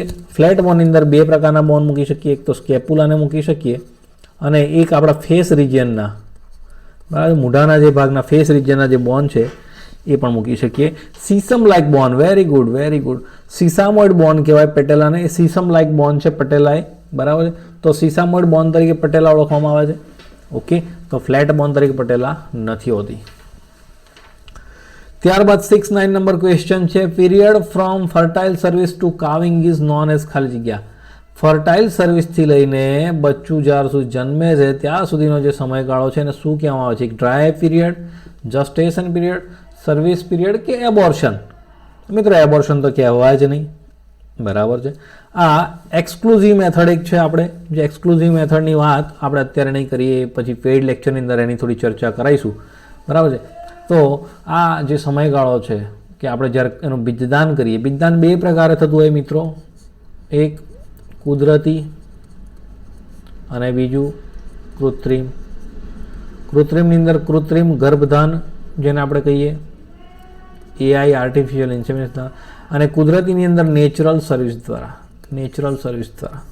ઓકે, તો બે પ્રકાર આપણે પશુને ફેરવવાની પ્રક્રિયા કરતા હોઈએ છીએ. ત્રીજું અત્યારે જે ચાલે છે ટેસ્ટ ટ્યુબવાળું, બરાબર છે, એ એક આખી અલગ મેથડ છે. એ અત્યારે આપણી પ્રેક્ટિકલ મેથડની અંદર નથી આવતી એટલે આપણે એની ચર્ચા નહીં કરીએ, બરાબર. તો આનો જવાબ આવશે જસ્ટેશન પીરિયડ કહેવાય. વાત સાચી છે તમારી બધાની મિત્રો, બરાબર છે. તો જસ્ટેશન પીરિયડ તરીકે ઓળખાય છે. હવે એક લેક્ચર આપણે એવું ગોઠવવા પણ માંગીએ છીએ જેની અંદર એલપીએમની તમામ ટર્મિનોલોજી આવી જાય, તમામ એ ટુ ઝેડ. અને એક લેક્ચર એવું ગોઠવું જેની અંદર વેટનરીની તમામ ટર્મિનોલોજી આવી જાય, એટલે એકે માર્ક્સ ક્યાંથી આડોઅવળો છટકીને જાય નહીં. હવે આપણે એમસીક્યુ બેઝ થોડુંક કામ જે છે એ વધારે કરાવીશું, રેગ્યુલર કરાવીશું અને દરરોજ કરાવીશું, અથવા તો એક દિવસ છોડીને બીજા દિવસે કરાવીશું, જેથી કરીને જેટલા બી તમારા ટેસ્ટ લેવાય છે, બરાબર, તમને દરરોજ દિવસના 50 ક્વેશ્ચન આપણે મિનિમમ આપીએ છીએ, બરાબર, એમસીક્યુ ક્વિઝની અંદર. તો જે 50 ક્વેશ્ચન છે તો 2 કે 3 દિવસના ભેગા થઈને 100-150 ક્વેશ્ચન થાય, તમામનું આ રીતે આપણે સોલ્યુશન કરાવીશું દરરોજ સાંજે, બરાબર. તો તમને થોડુંક મજા આવશે, તમને થોડુંક સમજવામાં સરળ રહેશે. તો જસ્ટેશન પીરિયડ કહેવાય. હવે જસ્ટેશન પીરિયડની વાત કરી છે તો એક જ ક્વેશ્ચન આપણે ન ચલાવીએ અને આપણે કહેવાય કે 10 બાબતોને આવરી લઈએ. તો જસ્ટેશન પીરિયડની અંદર તમે જોઈ શકો છો કાવ, બફેલો, ડો, ઈવ, સો, મેર, ડોગ, કેટ, કેમલ, એલિફન્ટ, લામા, રેબિટ. હવે આની અંદરથી આપણા માટે અગત્યના હોય તો શરૂઆતના 10, બરાબર. આ 10-10ના જસ્ટેશન પીરિયડની ચર્ચા કરીએ તો ડેરી કાવ જે છે, ગાય જે છે, એની અંદર 282 દિવસનો લેક્ટેશન પીરિયડ હોય, જસ્ટેશન પીરિયડ હોય, સોરી. ત્યારબાદ બફેલોની અંદર 10 મહિના અને 10 દિવસ યાદ રાખી લો. ડોની અંદર, ઈવની અંદર, આની અંદર 5 મહિના અને 5 દિવસ, અને આની અંદર ઈવની અંદર 5 મહિના 5 દિવસ ઓછા. ઓકે. ત્યાર પછી આ યાદ રાખવાની અલગથી જરૂર નથી. આ 144 થી 145 દિવસ યાદ રાખી લો. અહીંયા આગળ 145 દિવસ. 100ની અંદર 3 મહિના છે, બરાબર, અને 3 અઠવાડિયા અને 3 દિવસ. હવે ઘોડીની અંદર વાત કરીએ મેરની અંદર તો 11 મહિના અને 11 દિવસ. એક આ પૂછાઈ શકે એવું છે, એક આ યાદ રાખીશું, એક આ યાદ રાખીશું, યાદ તો બધા જ રાખીશું, એક આ 2 તો ખાસ યાદ રાખીશું, આ ઇમ્પોર્ટન્ટ છે. ઓકે. ત્યાર પછી કેટની અંદર 55 થી 65 દિવસ અથવા 56 થી 65 દિવસ યાદ રાખી લો. ડોગની અંદર 60-62 દિવસ. ઓકે. એલિફન્ટની અંદર 20 થી 22 મહિના, થોડું યુનિક છે, અલગ છે, કદાચ થોડું જરા હટકે ક્વેશ્ચન કરવો હોય તો અહીંથી પૂછી શકાય. કેમલની અંદર પૂછી શકે 1 વર્ષ 1 મહિનો અને 1 અઠવાડિયું, બરાબર. એલિફન્ટની અંદર 2 વર્ષ જેવો સમયગાળો લાગે, 20 થી 22 મહિના એટલે સમજો ને. ઓકે. હવે આ જસ્ટેશન પીરિયડની વાત થઈ ગઈ, આ તમારે ગોખી લેવાનું થાય, આમાં બીજું કાંઈ આપણે કરવાનું થતું નથી. પણ આમ બધા મેજિકલ નંબર છે મિત્રો. બફેલોની અંદર મેજિકલ નંબર જોઈએ તો 10 દિવસ, 10 મહિના અને 10 દિવસ છે ને. કાવની અંદર તમે ગણો તો 9 મહિના અને 9 દિવસ. તો આ બધા મેજિકલ વર્ડ છે, બરાબર, મેજિકલ નંબર્સ છે, એટલે તમને સરળતાથી યાદ રહી જ જાય. ડોગની અંદર 2 મહિના અને 2 દિવસ છે. ઓકે. તો આ રીતે ડોની અંદર 5 મહિના અને 5 દિવસ છે. તો આ મેજિકલ નંબર છે, આ રીતે યાદ રાખી લો.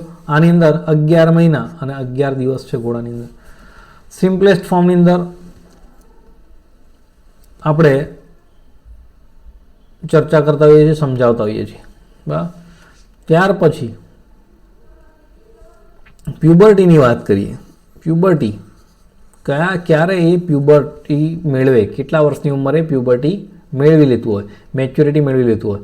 તો આ 6 મહિનાથી લઈને 1.5 વર્ષ, 1.5 વર્ષ, આ 12 મહિના, 4 થી 12, 4 થી 12, 4 થી 12, બરાબર. તો આ પ્યુબર્ટીની એજ છે, પૂછાય પ્યુબર્ટીની એજ કેટલી હોય છે તો આપણે યાદ રાખીશું. ઓકે. ત્યારબાદ આગળ વધીએ. બહુ બધા મિત્રોના ક્વેશ્ચન હતા આ બાબતે કે સાહેબ આ પણ થોડું આના વિશે પણ થોડું ગાઈડ કરો કે નંબર ઓફ રેકગ્નાઇઝ જે બ્રીડ છે એ કેટલી છે બફેલોની અને ઇન્ડિયાની અંદર. આ ક્વેશ્ચન આપણે ભણાવ્યો છે, આગળ પણ આપણે ચર્ચા કરેલી છે, ગ્રુપની અંદર પણ શેર કરેલું છે, એટલે ખોટા જવાબ ન આવવા જોઈએ, બરાબર છે. D is the right answer must be. 10, 13, 17 કે 19, તો 19 છે, પણ ચિંતા કરવાની જરૂર નથી. જે લોકોના ખોટા પડ્યા છે એમના માટે આપણે બધું જ સોલ્યુશન લઈને આવ્યા છીએ. અને સોલ્યુશનની અંદર વાંચો તો ICAR એટલે કે Indian council of agriculture research, ICARનું ફૂલ ફોર્મ થાય Indian council for agriculture research, Indian council for agriculture research, national bureau of animal genetic resource, NBAGR, NBAGR આનું ફૂલ ફોર્મ થાય national bureau of animal genetic resources, જેનું મૂળ સ્થાન છે, જેનું સ્થાન છે એ છે કરનાલની અંદર. એ નોડલ એજન્સી છે મિત્રો, નવી કોઈ પણ બ્રીડ હોય લાઇવસ્ટોકની અથવા પોલ્ટ્રીની આખા ઇન્ડિયાની અંદર, તો એની અંદર આ જે સંસ્થા છે, જેનેટિક રિસોર્સિસની જે સંસ્થા છે NBAGR, એ આના પર કામ કરતું હોય છે કે જે જર્મ પ્લાઝમ છે એને આઈડેન્ટિફાઈ કરે છે અને એના આધારે કોઈ પણ બ્રીડને કોઈ પણ જે બ્રીડ તરીકેનો દરજ્જો મળે એના માટેનું કામ કરતા હોય છે. હવે 9મી જે BRCની મિટિંગ થઈ, chair by doctor BN Tripathi, ICRની અંદર હેલ્ડ કરવામાં આવી 16 ઓગસ્ટ 2021ની અંદર. એની અંદર 2 નવી બફેલોની બ્રીડને અપ્રુવલ મળ્યું છે રજિસ્ટ્રેશન માટે, અને એના પરિણામે જેટલી બફેલોની બ્રીડ થઈ છે અને ગાયની જે બ્રીડો થઈ છે એ અલગ અલગ બ્રીડો ટોટલ કેટલી થઈ, તો એના વિશે એક નજર મારી લઈએ તો એક જ સ્લાઇડની અંદર તમને બધું જ સમજાઈ જાય કે ટોટલ બ્રીડની સંખ્યા કન્ટ્રીની અંદર રજિસ્ટર્ડ બ્રીડની સંખ્યા 202 થઈ છે, જેની અંદર ગાયની 50 છે, બફેલોની 19 છે,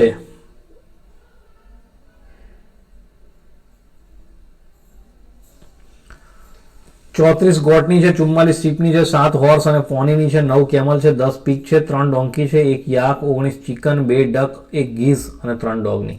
હવે તમે એમ કહો સાહેબ આટલું બધું કેટલું યાદ રાખવું, તો વધારે યાદ નહીં રખાડીએ, આપણે તમને આટલું જ યાદ રખાડીશું. કેટલની 50 છે, બફેલોની 19 છે, ગોટની 34 છે, 44 શીપની છે અને 7 હોર્સની છે. જેને બહુ યાદ નથી રાખવું એને આપણે આટલું જ યાદ રખાઈશું કે બફેલોની 19 છે અને કેટલની 50 છે. ઓકે, આનાથી વિશેષ યાદ નહીં રખાઈએ, બરાબર છે. હવે પાછું એવું ન થાય કે સાહેબે તો ના પાડી દી યાદ રાખો, પણ જેને લિમિટેડ વસ્તુ યાદ રાખીને મેક્સિમમ માર્ક્સ કવર કરવા છે એના માટેની વાત કરું છું. જેને બધું જ આવડવું જોઈએ અને બધું જ માર્ક્સ કવર કરવા છે એના માટે આખી સ્લાઇડ અવેલેબલ છે, બધું જ યાદ રાખી શકો છો. હવે એની અંદર કેટલની અંદર જે નવી બ્રીડો થઈ સ્થાપિત, એની અંદર પોડા થુરપુ, નારી, ડગરી, થુથો, શ્વેતા કપિલા, હિમાચલી પહારી અને પૂર્ણિયા. તો હવે આ બધી બ્રીડોમાં તમે કહો સાહેબ આ પાછું નવું લાયા, તો આપણે બધું યાદ નહીં રખાઈએ, ખાલી આટલું જ. ડગરી ગુજરાત, અને ગુજરાતમાં કયો જિલ્લો ભાઈ? ગુજરાતમાં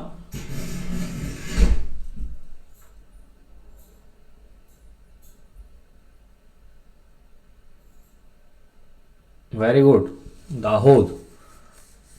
આગળ પણ આપણે વાત કરેલી છે, ડગરી બ્રીડ ફ્રોમ દાહોદ. દાહોદ એરિયાની અંદર જે ગાયો હોય, જે પશુ હોય એને ડગરા તરીકે કે ડગરા, બરાબર, ડગરા પરથી બ્રીડનું નામ પડ્યું છે ડગરી, બરાબર. બહુ કહેવાય કે નાની બ્રીડ છે પણ બહુ મજબૂત હેવી બ્રીડ છે. દાહોદનો જે એરિયા છે હિલી એરિયા છે, ડુંગરાળ પ્રદેશ છે, અને એની અંદર કામ કરવા માટે પણ આ ડગરી બ્રીડ બહુ સક્ષમ છે. રોગ પ્રતિકારક શક્તિ એની સારી છે. તો ડગરી બ્રીડ દાહોદની છે, એ એક યાદ રાખીશું, બરાબર છે. બફેલોની અંદર ગોજરી, ધારવાડી અને મંડા આ બ્રીડો છે. આ કર્ણાટકની છે, આ ઓડિશાની છે, બરાબર. તો આ એક તમારા બફેલોની બ્રીડો થઈ ગઈ. ત્યારબાદ કાજલી પંજાબની શીપની બ્રીડ છે, એને નવી માન્યતા મળી છે. માલી અને પૂર્ણિયા, બરાબર છે, એ પીગની બ્રીડ. ફરી પાછું તમને હવે એમ થાય કે યાદ રાખવા જેવું શું, તો કચ્છી બ્રીડ છે ડોંકીની, એ ગુજરાતની અંદર આવેલી છે, કચ્છ રિજિયન. એને એક માન્યતા મળી છે ડોંકીની નવી જાત, બરાબર. ત્યાર પછી ડકની અંદર મૈથિલી બિહારની છે. ડોગની અંદર રાજપલાયમ, પણ એટલું આપણે નહીં જોઈએ એટલી બધી ડીપમાં, બરાબર. તેમ છતાં મેં મૂક્યું છે જેને યાદ કરવું હોય. ચિકનની અંદર પોલ્ટ્રીની પીડુટી વનરાજા, બરાબર, એ પણ એક ચિકનની બ્રીડ છે, એને પણ રજિસ્ટ્રેશનમાં માન્યતા મળેલ છે. એમ ટોટલ 19 નવી બ્રીડોને માન્યતા મળેલ છે ચાલુ વર્ષમાં. હવે ઇસ્ટ્રોસ સાયકલની થોડી ગાયનેક પર આપણે નજર ફેરવીએ અને ગાયનેકમાં થોડા ઘૂસીએ અંદર, તો આપણને ખબર પડે કે ઇસ્ટ્રોસ સાયકલ હોય, પશુઓની ઇસ્ટ્રોસ સાયકલ હોય, અને ઇસ્ટ્રોસ સાયકલની અંદર અલગ અલગ ફેઝ આવેલા છે. એમાં પ્રોઇસ્ટ્રસ, ઇસ્ટ્રસ, મેટિસ્ટ્રસ અને ડાયસ્ટ્રસ, આ 4 ફેઝ છે. એટલે ઇસ્ટ્રસ સાયકલના ફેઝ પૂછાય કે ઇસ્ટ્રસ સાયકલના ફેઝ નીચેનામાંથી કયા કયા હોય, તો પ્રોઇસ્ટ્રસ, ઇસ્ટ્રસ, મેટિસ્ટ્રસ અને ડાયસ્ટ્રસ, આ 4 ફેઝ છે, બરાબર. એની અંદર સૌથી લાંબો ફેઝ કયો છે એવું પૂછાયું છે, તો આપણે જવાબ આપી દઈશું કે ડાયસ્ટ્રસ બી. ડાયસ્ટ્રસ ઇઝ ધ લોંગેસ્ટ ફેઝ. પણ આપણને અલગ અલગ ફેઝ વિશેની માહિતી ખબર હોવી જોઈએ એના સમયગાળાની સાથે. તો તમને ખબર છે આપણી એકેડેમીની એક ખાસિયત છે, એક વિશેષતા છે કે આપણે કોઈ પણ બાબતને પકડીએ તો એ પછી એને છેક એના મૂળ સુધી જતા હોઈએ. એના મૂળની અંદર જતા રહીએ અને જોઈએ મૂળની અંદર શું છે. તો કાવ એ કેવા પ્રકારનું પશુ છે, કેવા પ્રકારનું ઇસ્ટ્રસ ધરાવે છે? તો કાવ એ પોલીઇસ્ટ્રસ એનિમલ છે. કેવું છે મિત્રો? પોલીઇસ્ટ્રસ એનિમલ છે. હવે એની અંદર ઇસ્ટ્રસ જે છે 21 ડેનું છે. ઇસ્ટ્રસ સાયકલ આખી 21 દિવસની છે. એની અંદર 3 દિવસનું પ્રો ઇસ્ટ્રસ છે. ઇસ્ટ્રસનો જે સમયગાળો છે ઇસ્ટ્રસ ફેઝનો, આ ઇસ્ટ્રસ એટલે આખી ઇસ્ટ્રસ સાયકલની વાત છે અને આ ફેઝની વાત છે. ઇસ્ટ્રસ ફેઝ જે છે 12 થી 24 કલાકનો છે. મેટ ઇસ્ટ્રસ જે છે એ 3 થી 5 દિવસનો છે. ડાય ઇસ્ટ્રસ જે છે 13 દિવસનો છે મિત્રો. ઓકે, અને એનું ઓવ્યુલેશન જે થાય છે એ 10 થી 15 અવર આફ્ટર એન્ડ ઓફ ઇસ્ટ્રસ. આ ઇસ્ટ્રસ 12 થી 24 કલાકનું છે, એ પૂરું થાય એના પછી 10 કલાકથી લઈને 12 કલાક 15 કલાક પછી ઓવ્યુલેશન થતું હોય. એટલે કે ઓવ્યુલેશન એટલે શું? ઓવા જે રિલીઝ થાય ને એ પ્રક્રિયાને ઓવ્યુલેશન કહેવાય. ઓવા જે ઓવરી હોય એ ઓવરી પર આ રીતે એક ઓવમ બને, મસો થાય, એ મસો તૂટીને બહાર આવે અને એ યુટ્રસની અંદર જાય. ક્યાં જાય? યુટ્રસ એટલે કે ગર્ભાશયની અંદર જતું હોય. તો એ જે ઓવમ રિલીઝ થવાની પ્રક્રિયા છે ને એ આ ઇસ્ટ્રસના 10 થી 15 કલાક પછી થતો હોય. અને એઆઈનો ટાઈમ લખે છે કે મિડલ ઓફ ધ ઇસ્ટ્રસ, એટલે કે આ 10 થી 12 કલાક ગરમીમાં આવે એના 12 કલાક પછી આપણે બીજદાન કરવું જોઈએ એવું કહે છે ને. બરાબર, મોર્નિંગ ઇવનિંગ રૂલ એને કહેવાય. શું કહેવાય? Morning evening rule. એટલે કે મોર્નિંગમાં 10 વાગે આવી હોય તો ઇવનિંગમાં 10 વાગે એનું બીજદાન થાય. મોર્નિંગમાં 7 વાગે ગરમીમાં આવી હોય તો ઇવનિંગમાં 7 વાગે એનું બીજદાન કરવું જોઈએ. એને મોર્નિંગ ઇવનિંગ રૂલ તરીકે આપણે ઓળખવામાં આવે છે. તો આ કાવની વાત થઈ. બરાબર, એ રીતે મેરની વાત છે. તો મેર એ સિઝનલ પોલિસ્ટ્રસ એનિમલ છે, એટલે કે જે તે સિઝનની અંદર જ એ ગરમીમાં આવે, બરાબર, હીટમાં આવે. ઈવ પણ સિઝનલ પોલિસ્ટ્રસ છે, ડો પણ સિઝનલ પોલિસ્ટ્રસ છે. પણ આ જે છે બીચ જે છે એ મોનોઇસ્ટ્રસ છે. કેવું? સિઝનલ મોનોઇસ્ટ્રસ. દાખલા તરીકે એક સિઝન કોઈ પકડી લો કે શિયાળાની ઋતુ પકડી લો, તો શિયાળાની ઋતુ જે છે એ શિયાળાની ઋતુ દરમિયાન ફક્ત એક જ વખત, આખા શિયાળા દરમિયાન એક જ વખત ઇસ્ટ્રસમાં આવે, હીટમાં આવે, એને કહેવાય મોનોઇસ્ટ્રસ. પણ આ એક જ સિઝનની અંદર, આ શિયાળો છે એ જ શિયાળાની અંદર વારંવાર 2 થી 3 વાર 4 વાર 5 વાર સમયાંતરે પાછી હીટમાં આવે, બરાબર, જે એનું ઇસ્ટ્રસ સાયકલ છે એની અંદર આવે, તો એને કહેવાય સિઝનલ પોલીઇસ્ટ્રસ. અને પોલીઇસ્ટ્રસ એટલે કે તમામ સિઝનની અંદર જે છે એ ઇસ્ટ્રસમાં આવતી હોય એને પોલીઇસ્ટ્રસ કહેવાય. બરાબર, જે સિઝન એક જ સિઝન દરમિયાન વારંવાર ગરમીમાં આવતી હોય સમયના અંતરે તો એને સિઝનલ પોલિસ્ટ્રસ કહેવાય. પણ એક જ સિઝનમાં એક જ વખત આવે તો એને સિઝનલ મોનોઇસ્ટ્રસ કહેવાય. અને 12 માસ જે સમયના અંતરે ફરીથી ઇસ્ટ્રસમાં આવતી હોય એને પોલિઇસ્ટ્રસ કહેવાય. એને સિઝન કોઈ નડતી નથી, તમામ સિઝનની અંદર એ કહેવાય કે ઇસ્ટ્રસ સાયકલની અંદર આવતી હોય. ઇસ્ટ્રસ સાયકલના ડેઝ જે છે આપણને ખબર હોય કે કોમન 21 દિવસ છે અહીં, બરાબર છે. બાકી આ બીચની અંદર મોનોઇસ્ટ્રસ 6-7 મહિને એકવાર ઇસ્ટ્રસમાં આવતી હોય છે. ઓકે, તો એનો જે ઇસ્ટ્રસનો સમયગાળો છે ને એ પણ વધારે છે મિત્રો, 9 દિવસનો છે. ઓકે, તો આ એક તમને ચાર્ટ મળી જશે. આના પરથી તમે યાદ રાખી શકશો કે શું છે અને શું નહીં, બરાબર છે. હવે આની અંદર પ્રશ્ન ટ્વિસ્ટ થઈને પૂછાય કે ઇસ્ટ્રસ ફેઝ સૌથી લાંબો કોનો હોય છે? ઇસ્ટ્રસ ફેઝ કોનો સૌથી લાંબો હોય? તો એ કિસ્સામાં બીચ જવાબ સાચો આવે. એની અંદર 9 દિવસનો હોય. ઓકે, ત્યારબાદ મેરનો જે છે એ 6 દિવસનો હોય. ઓકે, ઓવ્યુલેશનની અંદર ખાલી આ એકનું જ યાદ રાખજો, કેટલનું, બરાબર છે. તો બહુ છે. ઓકે, બાકી બહુ યાદ રાખવાની જરૂર નથી આની અંદર. ઇસ્ટ્રસનો સમયગાળો છે 21 દિવસનો. ઈવ અને ડોની અંદર 17 અને 19 દિવસનો હોય છે. ઓકે, તો આ ટેબલ વ્યવસ્થિત રીતે યાદ કરી લઈશું, બરાબર, જેથી કરીને આપણને પરીક્ષાની અંદર 1 માર્ક્સ મેળવવામાં તકલીફ ન પડે. Newborn calf should get first colostrum from its dam within. હવે ડેમ એટલે માતા, બરાબર, અને નવું જન્મેલું વાછડું એને ન્યૂબોર્ન કાફ કહીશું. એને પોતાનું જે છે એ કોલોસ્ટ્રમ જે માતાનું છે એ કેટલા સમયમાં આપી દેવું જોઈએ? 30 મિનિટ આફ્ટર બર્થ, 12 કલાક, 24 કલાક કે 48 કલાક? તો એનો સાચો જવાબ તમારા બધા મિત્રોનો છે જ કે 30 મિનિટ પછી આપી દેવો જોઈએ. પણ બીજો જ સવાલ તૈયારીમાં એવો થાય તમને કે કેટલું આપી દેવું જોઈએ. તો એના માટે બીજો સવાલ આપણે પૂછી જ લીધો છે કે એ કેટલું આપવું જોઈએ. તો એનો પણ બધાને જવાબ આવડે જ છે. એ પ્રમાણે 1/10 આપવું જોઈએ, બોડી વેઇટનું 1/10, બરાબર ને?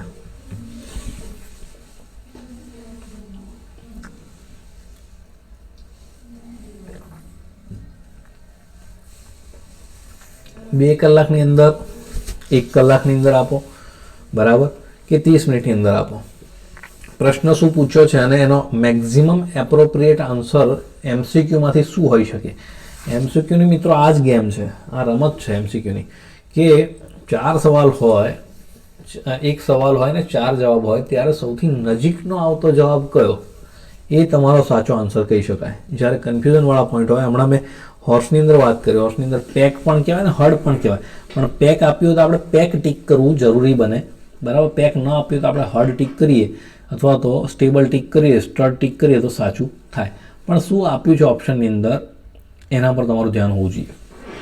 ઓપ્શનની અંદર જે આપ્યું હોય ને એ અગત્યનું ગણાય, બરાબર? તો આગળ વધીએ.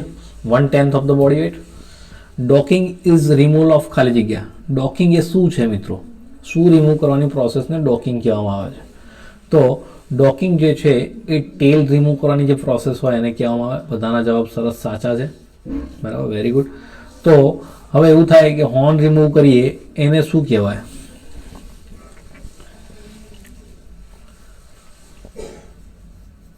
ડી-હોર્નિંગ કહેવાય. પણ હોર્ન ન થયા હોય ને બટન જ હોય, ખાલી બડ હોય તો એને ડિસબડિંગ કહેવાય.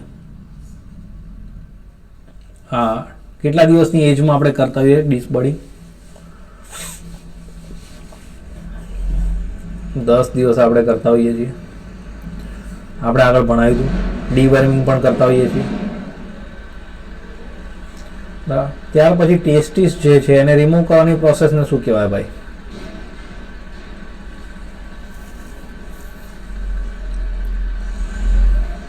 એ કાસ્ટ્રેશન કહેવાશે. ઓકે, તો અહીંથી આપણને 1, 2, 3 અને 4 કેટલા સવાલ કર્યા આપણે? 4 કર્યા ને? તો આ એક ક્વેશ્ચન કહેવાય કે 4 કહેવાય? હા, 4 ક્વેશ્ચન કહેવાય કે આપણે 4 વસ્તુ શીખ્યા અને એવી રીતે શીખ્યા કે એકબીજા સાથે જોડીને શીખ્યા, એટલે ભૂલાય નહીં. હા, સાહેબે શીખવાડ્યું હતું કે ટેસ્ટિસમાં તો બીજું કંઈક કહેવાય, કે શું કહેવાય, કે હા તે કે કાસ્ટ્રેશન કહેવાય. હા, બરાબર. હોર્ન રિમૂવ કરે તો ડી-હોર્નિંગ તો કહેતા હતા, પણ જો બર્ડ હોય, નાનું બટન હોય અને એને રિમૂવ કરીએ તો ડિસબડિંગ કહેવાય, એવું બી વાત થઈ હતી. અને ટેલ માટે તો ડોકિંગ કહેવાય, એવું કીધું હતું. તો પરીક્ષાની અંદર 30 સેકન્ડની અંદર જ્યારે જવાબ આપવાનો હોય ત્યારે આ બધું યાદ આવે અને એ વખતે આપણી એકેડેમી યાદ આવે કે ના ભાઈ બરાબર વાત થઈ હતી, હે ને? તો આપણે ટેલ એ સાચો જવાબ છે. આગળ, milk fever in high yielding animal is due to deficiency of calcium. મારે તમને પૂછવું નથી ને કહેવું નથી, બરાબર. આગળ વધીએ. The most common site of intravenous injection in cattle is. Intravenous injection માટેની મોસ્ટ કોમન સાઇટ કઈ છે? બરાબર, બ્લડ કલેક્શન માટેની સાઇટ તરીકે પણ આપણે ઓળખી શકીએ તો જુગલર વેન છે. પણ આટલું જ શીખી લઈએ તો આપણે પછી કહેવાય ને કે આપણું લેવલ થોડું ડાઉન છે એવું કહેવાય, બરાબર. આપણે થોડું આગળ, એક સ્ટેપ આગળ શીખીએ, બરાબર. તો આ થોડુંક ધ્યાન આપી લો. બ્લડ કલેક્શન માટેની સાઇટો જુગલર વેઇન છે, ઇયર વેઇન પણ છે. હવે અહીં કેટલને બદલે બફેલો પૂછે, શીપ પૂછે, ગોટ પૂછે ખાલી જગ્યામાં તો લખી જ દેવાનું થાય સટાક દઈને કે ભાઈ આમાં કોક્સિજિયલ વેઇન પૂંછડી આવે, પૂંછડીમાં. જુગલર વેઇન ડોગની અંદર રિકરન્ટ ટાર્સલ વેઇન અને સેફલિક વેઇન હોય. પીગની અંદર ઇયર વેઇન હોય. એન્ટિરિયર વેના ખાવા પણ એની અંદર યુઝ કરતા હોઈએ છીએ. બીજું, પીગની અંદર આઈડેન્ટિફિકેશન માટે આપણે કઈ ટેકનિક યુઝ કરતા હોઈએ? પીગની અંદર સ્પેસિફિકલી આઈડેન્ટિફિકેશન માટે, પીગના આઈડેન્ટિફિકેશન માટે કઈ ટેકનિકનો ઉપયોગ થતો હોય છે? ટેટુઇંગ કરતા હોઈએ છીએ, વેરી ગુડ. પણ એનાથી પણ વિશેષ બીજું કોઈ કહેશે? Ear. What ear? Ear notching, very good, good. Rana વાંચે છે ખરો? હા ભાઈ, વેરી ગુડ. ઓમકાર બી વાંચવા લાગ્યો છે. તો ઇયર નોચિંગની ટેકનિકનો ઉપયોગ કરે છે. આપણે ફોટોગ્રાફ સાથે એનિમલ આઇડેન્ટિફિકેશનનું આપણું લેક્ચર જે હતું એલપીએમની અંદર, એની અંદર સમજાવ્યું હતું, શીખવાડ્યું હતું એનિમલ આઇડેન્ટિફિકેશન કઈ કઈ રીતે થતા હોય, બરાબર. ત્યારે આપણે ઇયર નોચિંગની વાત કરેલી. યસ, વી શેપથી આપણે કટ કરતા હોઈએ છીએ અને અલગ અલગ જગ્યાએ કટ કરતા એના અલગ અલગ માર્કિંગ આપણે આપતા હોઈએ છીએ. એના આધારે નંબર આપતા હોઈએ છીએ. એ નંબર વિશે પણ મેં તમને સમજાવ્યું હતું ફોટોગ્રાફ સાથે.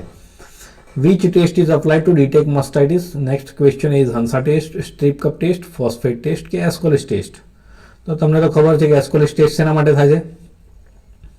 આપણે આમ કાન નથી પકડવાના, આપણે ઊંધા કાન પકડવા છે. Ascolis test શેના માટે થાય છે ભાઈ? તો Ascolis test એન્થ્રેક્સ માટે થતો હોય છે. હંસા ટેસ્ટ શેના માટે થાય છે ભાઈ?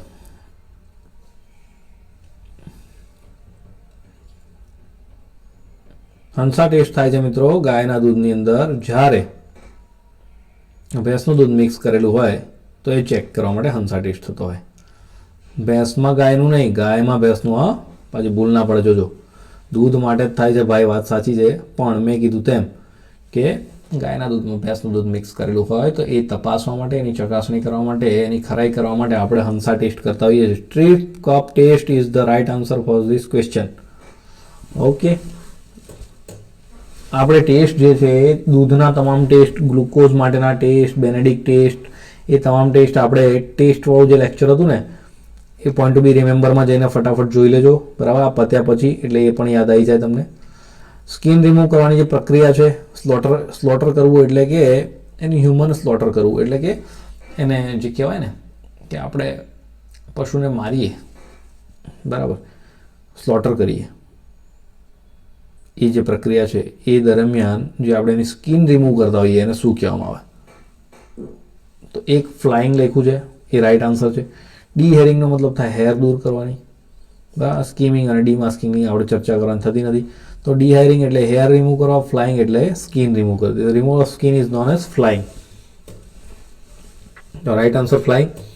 Next, most preferred anticoagulant for the study of blood morphology. બ્લડની મોર્ફોલોજીની સ્ટડી કરવી હોય તો સારામાં સારું જે એન્ટીકોગ્યુલન્ટ છે કયું છે? સોડિયમ સાઇટ્રેટ, હિપેરિન, ઈડીટીએ કે નાફ? તો સૌથી સારું ઈડીટીએ છે. ઈડીટીએની અંદર જ આપણું બ્લડ જે છે એ બ્લડની મોર્ફોલોજીની જ્યારે સ્ટડી કરવાની થાય, આરબીસી, ડબ્લ્યુબીસી, લ્યુકોસાઇટ, પ્લેટલેટ્સ, થ્રોમ્બોસાઇટના કાઉન્ટ, તો આપણું બ્લડ જે કલેક્ટ કરતા હોય, આપણે ડૉક્ટર પાસે જઈએ અને બ્લડ ટેસ્ટ માટે આપણે બ્લડ કલેક્ટ કરતા હોઈએ ત્યારે આપણે ઈડીટીએની અંદર કરતા હોઈએ છીએ અને આપણે ત્યાં તપાસ માટે આપતા હોઈએ છીએ. હા, હવે એક એની સાથે સાથે છે ને હું લખી લઉં છું કે આપણે આની અંદર જે શું કરીશું કે જેટલા બી બ્લડ માટેના અગત્યના છે ને એન્ટીકોગ્યુલન્ટ એની આપણે એક ચર્ચા કરી લઈશું, બરાબર. એટલે મને યાદ કરાવશું તો આપણે એન્ટીકોગ્યુલન્ટ કેટલા છે, કયા માટે કયો વપરાય, બરાબર છે.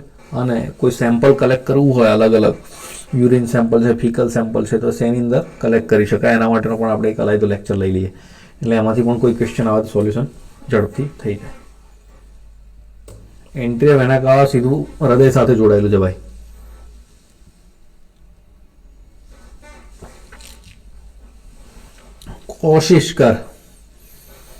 कोशिश कर हल निकलेगा, आज नहीं तो कल निकलेगा.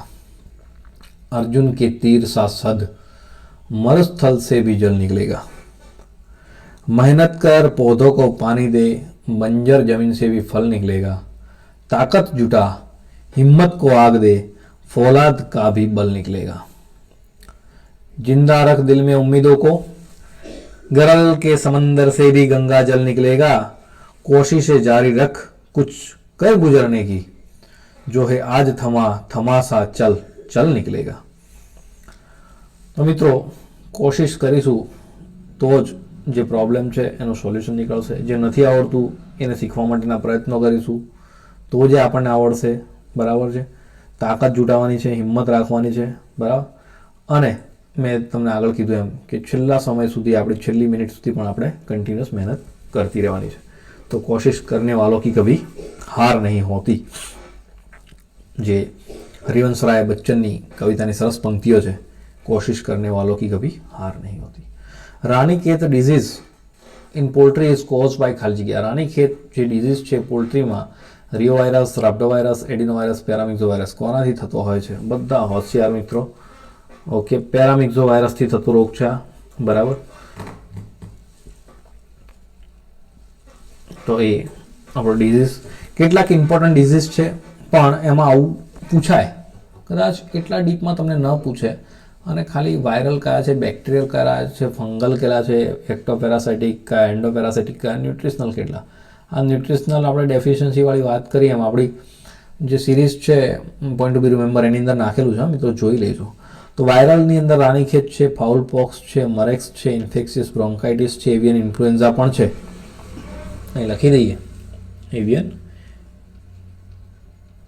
ઇન્ફ્લુએન્ઝા પણ છે. તો આ બધા વાયરલ ડિઝીઝ છે. બેક્ટેરિયલની અંદર પુલોરમ છે, ક્રોનિક રેસ્પિરેટરી ડિઝીઝ, ઇન્ફેક્શિયસ કોરાઇઝા. ફંગલની અંદર એસ્પરજિલોસિસ, એફ્લાટોક્સિકોસિસ. આવું પૂછાય. બ્રુડર ન્યુમોનિયા તરીકે કયો રોગ ઓળખવામાં આવે છે? તો બ્રુડર ન્યુમોનિયા તરીકે એસ્પરજિલોસિસ ઓળખવામાં આવે છે. અફ્લાટોક્સિકોસિસ છે, ફંગલ છે. તો પૂછાય ફંગલ કયો છે નીચેનામાંથી? તો અફ્લાટોક્સિકોસિસ છે ભાઈ. પેરાસાઇટિકની અંદર એક્ટોપેરાસાઇટ, લાઇસ, માઇટ્સ, બગ્સ, ફ્લીઝ.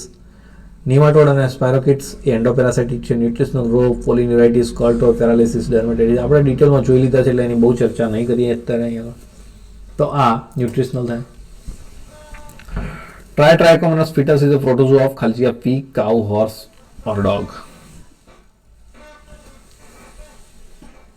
તો Trichomonas fetus એ પ્રોટોઝોઅલ ડિઝીઝ છે, બરાબર છે, અને જે કાઉની અંદર જોવા મળે છે.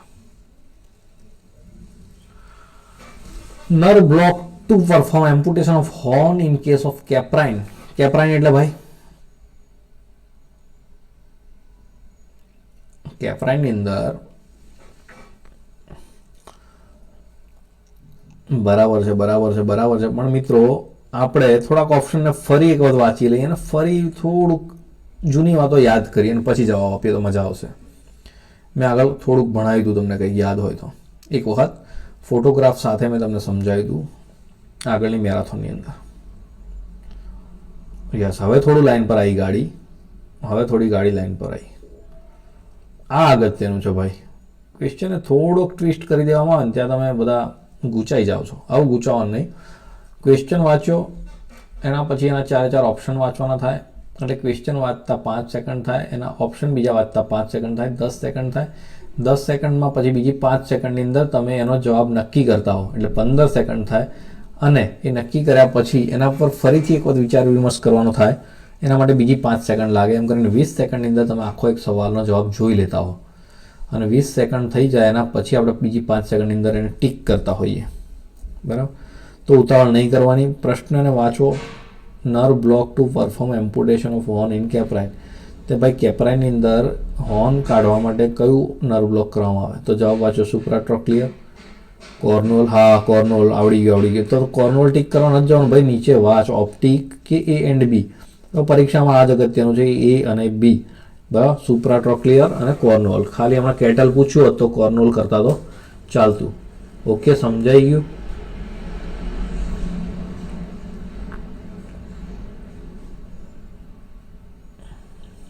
પ્રીતિ ને જીગર ને રવિ ને બધા જ ઊંધું જવાબ આપે. ચાલો આ જોઈ લેજો. Which blood cell is first line of defence? First line of defence આ લગભગ 5મી વખત આ સવાલનો જવાબ આપણે કરીએ છીએ. Neutrophil is the first line of defence, બરાબર છે. Hormone responsible for let down of milk. કયો હોર્મોન જવાબદાર છે દૂધના ઉતારવા માટે, પોહાવા માટે? બરાબર. Oxytocin is important. Okay. Most suitable crop for silage making. Silage બનાવવા માટે સૌથી સારો સુટેબલ ક્રોપ કયો છે? મેઝ છે. Moisture content of haylage. હવે હે પણ નહીં ને સાઇલેજ પણ નહીં, વચ્ચેનું હેલેજ. હેની અંદર મોઇસ્ચર કન્ટેન્ટ કેટલું હોય કોઈ મને કહેશે? હેની અંદર મોઇસ્ચર કન્ટેન્ટ કેટલું હોય? તો એની અંદર મોઇસ્ચર કન્ટેન્ટ જે છે એ 15 થી 18% વચ્ચે, 18% કરતાં ઓછું હોય, બરાબર. એટલે 15% આપણે કહી શકીએ, 18% કરતાં ઓછું હોય. હવે હેની અંદર મોઇસ્ચર કન્ટેન્ટ 15% કરતાં વધવું જોઈએ નહીં. એનાથી વધારે થાય તો એ સૂકું ઘાસ પછી બગડી જાય. ઓકે, હવે મોઇસ્ચર કન્ટેન્ટ હેલેજની અંદર 40 થી 45. હવે હે પ્રિપેર્ડ ફોર મિક્સ ક્રોપ, દાખલા કે લેગ્યુમ અને નોન લેગ્યુમ બેને ભેગા કરીને હે બનાવવામાં આવે તો એ કેવું હે કહેવાય? મિક્સ હે કહેવાય. બરાબર. હવે કોઈ પણ આપણે બનાવતા હોઈએ આવું હે, બરાબર છે, તો એના માટે ક્યારે એને કટ કરવું જોઈએ? The best time for cutting a crop for hay making. Hay બનાવવા માટે આપણો જે ક્રોપ છે, આપણો જે પાક છે, બરાબર, એને કટ કરવાનો સમયગાળો કયો? તો એને કટ કરવાનો સમયગાળો છે 1/3 to half in blossom. એટલે કે એ જે છે ને આપણે કહેવાય એ નિગલવાની પ્રક્રિયા, બરાબર, પ્રી મેચ્યોર સ્ટેજની અંદર, બરાબર, પ્રી મેચ્યોર સ્ટેજ એને આપણે કહીએ છીએ, બરાબર. બ્લોસમ એટલે કે એનો ફૂલ આવે ને ત્યારે, બરાબર, એ સમયે આપણે એને શું કહેવાય? કટિંગ કરી દેવું જોઈએ. કારણ શું છે કે જો ફળ આવી જાય ને, ફૂલ આવે એના પછી ફળ આવતું હોય, જો ફળ આવી જાય તો શું છે? પ્રોટીન કન્ટેન્ટ, જે ન્યુટ્રિયન્ટ કન્ટેન્ટ છે, બધા શેમાં જતા રહે? ફળની અંદર જતા રહે. બરાબર, ફળની અંદર જતા રહે તો પછી તો નીચે જે ઘાસ ફૂસ રહ્યું એની અંદર તો શું હોય? સ્ટ્રો હોય, તો સ્ટ્રોની અંદર પછી કશું બચે નહીં. તો એ પછી એનામાંથી કશું ન્યુટ્રિયન્ટ પશુઓને મળે નહીં, ખાલી એ પેટ ભરવા માટે જ ઉપયોગમાં થાય એવું થાય. બરાબર. તો એ જે છે તો એ નીકળે એની પહેલાં આપણે કાપી નાખીએ, જેથી કરીને જે ન્યુટ્રિયન્ટ છે એના સ્ટ્રોની અંદર, એટલે કે એના જે દાંડલા કહેવાય, બરાબર ને આપણે ગુજરાતી ભાષામાં, તો એની અંદર જે એનું મૂળિયું છે, એનું જે થળિયું છે, થળિયાની અંદર શું હોય? ન્યુટ્રિયન્ટ બધા હોય. તો એ ટાઈમે એને આપણે કટ કરી દઈએ, બરાબર, ફ્લાવરિંગ, પ્રી ફ્લાવરિંગ સ્ટેજની અંદર જેને આપણે કહીએ, અને પછી એને આપણે સ્ટોર કરતા હોઈએ સૂકવીને. હવે આ જ્યારે સૂકવતા હોઈએ ને ત્યારે મિત્રો બ્લીચિંગ દ્વારા, લીચિંગ દ્વારા અને શેટરિંગ દ્વારા એની અંદર જે ન્યુટ્રિયન્ટ છે એનો લોસ થતો હોય. આપણે ન્યુટ્રિશનનું લેક્ચર છે હે અને સાયલેજ મેકિંગનું, બહુ અગત્યનું લેક્ચર ડૉક્ટર પ્રિયંક સરનું આપણે એડ કરેલું છે આપણી બેચની અંદર. તો એની અંદર તમે જોશો તો તમને ખબર પડશે બ્લીચિંગ, લીચિંગ અને સેટરિંગ શું છે. તેમ છતાં તમને સમજાવી દો કે બ્લીચિંગ એટલે શું? તો કોઈ પણ વસ્તુ છે, આ જે ઘાસ છે એ બહુ ઊંચા તાપમાને આપણે સૂકવીએ તો એના પરિણામે એ જે છે ને એ જેની અંદરથી ન્યુટ્રિયન્ટ જે છે નાશ થવાના છે એ બધું બ્લીચિંગમાં ગણાશે. અને એ શું થશે? બહુ તાપમાનના લીધે એના જે પત્તા છે એને બધું ખરી જશે. બરાબર. બીજું લીચિંગ. હવે કોઈ જગ્યાએ એના પર વરસાદને પાણી પડી જાય, એના પરિણામે શું થાય? એની ક્વોલિટી બગડી જાય, અને લીચિંગ કહેવામાં આવે. અને શેટરિંગ એટલે બહુ સુકાઈ ગયું હોય ઘાસ ત્યારે એના પત્તા જે છે, એના લીવ્સ, પાંદડા અને શેટર્સ જે છે બધા ખરી જાય, બરાબર, તો એને શું કહેવાય? શેટરિંગ. તો આ રીતે શું થાય છે? હે બનાવતી વખતે આ રીતે ન્યુટ્રિયન્ટનો લોસ થતો હોય છે. જે પોષક તત્વો છે એ જતા રહે, કેમ કે શેટરિંગ દ્વારા પણ એના પત્તા ખરી જાય, તો પત્તા તો ક્યાં પત્તા? એક પત્તું વીણવાનું. લીચિંગ દ્વારા પણ, એટલે કે પાણી દ્વારા પણ એ બગડી જતું હોય ઘાસ. બ્લીચિંગ દ્વારા પણ બગડી જાય, હાઈ ટેમ્પરેચરે પણ બગડી જાય. તો આ હે બનાવતી વખતે આ ધ્યાનમાં રાખવાનું કે આવું નુકસાન ન થાય. બરાબર. Goal bladder is absent in, ખાલી જગ્યા. ગોલ બ્લેડર નીચેનામાંથી કોની અંદર એબસન્ટ હોય છે મિત્રો? કેમલ, હોર્સ, એલિફન્ટ કે જીરાફની અંદર? તો હોર્સની અંદર ગોલ બ્લેડર જે છે એબસન્ટ હોય છે. બરાબર છે. હવે ગોલ બ્લેડરનું મુખ્ય કામ શું છે એ એક અગત્યની વાત છે. ગોલ બ્લેડરનું મેઇન ફંક્શન શું છે? Goal bladder is storage house અથવા સ્ટોરેજ ફોર, ખાલી જગ્યા. ગોલ બ્લેડર શું સ્ટોર કરે? પ્રશ્ન આ છે, એકચ્યુઅલી આ પ્રશ્ન નથી. વેરી ગુડ પ્રીતિ, વેરી ગુડ, ખૂબ આગળ વધો. ગોલ બ્લેડર અને યુરિનરી બ્લેડરમાં તમે ફરક નથી સમજ્યા રાણાવત, એટલે મારે તો હવે કઈ બાજુ જવું?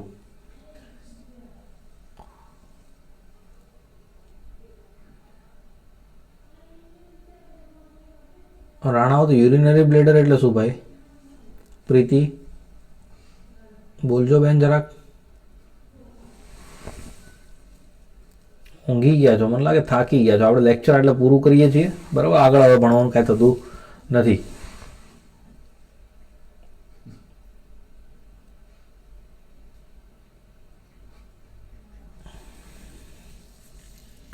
કન્ફ્યુઝન દૂર કરવા ભેગા થાય, ટેન્શન લેવાની જરૂર નથી, જસ્ટ જોકિંગ, બરાબર. હવે ગોલ બ્લેડરની અંદર ભાઈ બાઇલનું સ્ટોરેજ થાય. શેનું સ્ટોરેજ થાય? બાઇલ. બાઇલ એટલે પિત્તરસ, બસ આ બાઇલ જે છે એનું ફોર્મેશન ક્યાં થાય? લીવરની અંદર. લીવરની અંદર આનું ફોર્મેશન થાય અને લીવર જે છે એ બાઇલને લઈને ગોલ બ્લેડરમાં આવે અને ગોલ બ્લેડરની અંદર સ્ટોર થાય. હવે આ જે બાઇલ છે એનું થોડુંક કામ શું છે? આ બાઇલનું કામ છે ફેટનું પાચન કરવાનું. એટલે આ બાઇલ જે ખરું ગોલ બ્લેડરમાં રહેલું બાઇલ જે ખરું એ પછી પાછું ક્યાં જશે?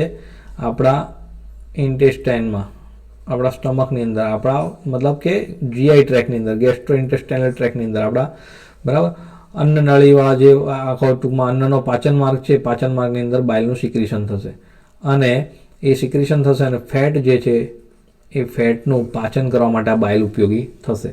જે બાઇલ છે એ પેલું યલોઇશ ટાઈપ કલર, યલોઇશ ઓર ગ્રીનિશ કલરનું હોય, બરાબર, ગ્રીન કલરનું હોય, એવું સમજો ને, ગ્રીન કલરનું હોય બાઇલ, બરાબર.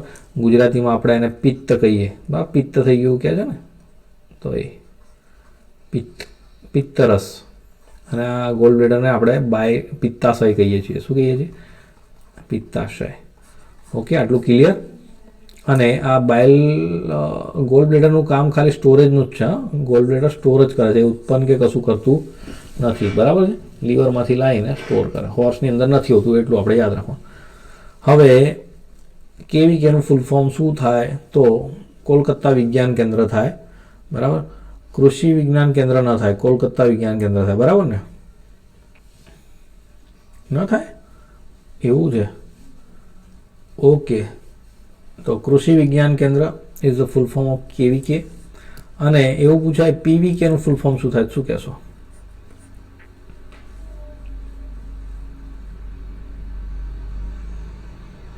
Very good. પશુ વિજ્ઞાન કેન્દ્ર થાય પીવીકેનું ફૂલ ફોર્મ. એનડીડીબીનું ફૂલ ફોર્મ શું થાય?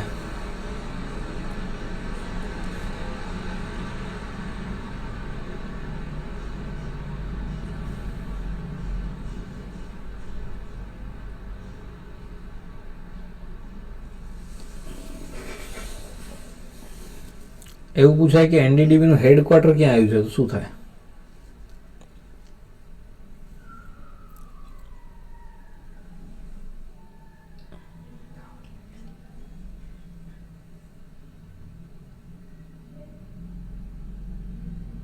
બહુ સરસ, બહુ સરસ, બહુ સરસ.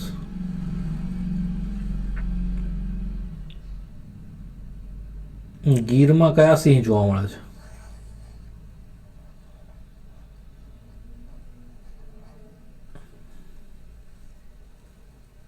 એટલે ડાલા મથાના ભાઈ વરે, ડાલા મથા લખાય?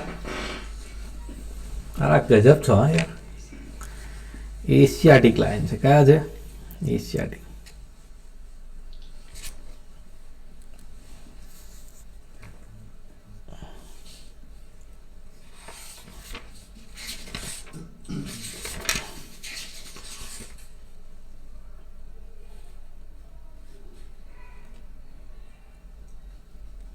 ચલો સરસ.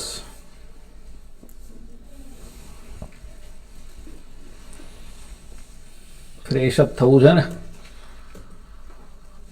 લખો આનો જવાબ. ચાલો, scientific name of Buffalo is?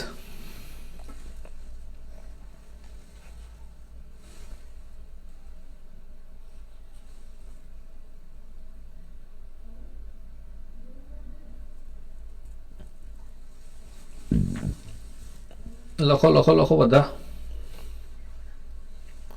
બીજા તો જોવા જ આવે છે, લખવા થોડા આવે છે. નોટમાં નહીં લખે, આમાં ટાઈપ બી નહીં કરે તો શું ખબર પડશે?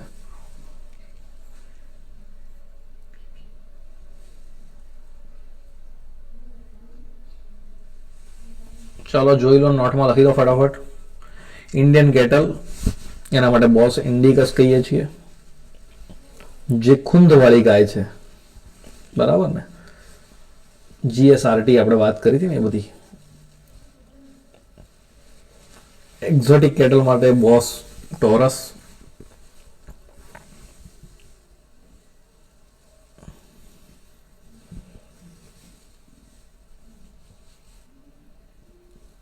મિતેશની વાત પણ સાચી છે. ત્યાર પછી હોર્સ માટે ઇક્વસ કેબલસ, ગોટ માટે કેપ્રા હિરકસ, સ્વાઇન માટે સસ્ક્રોટા, શીપ માટે ઓવિસ એરાઇસ.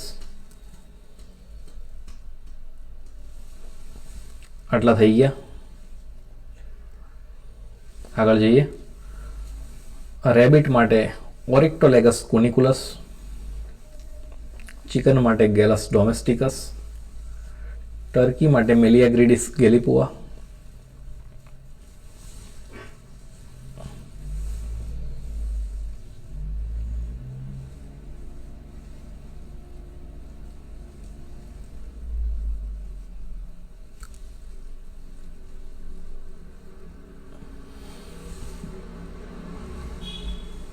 ચિકન માટે ગેલસ ડોમેસ્ટિકસ.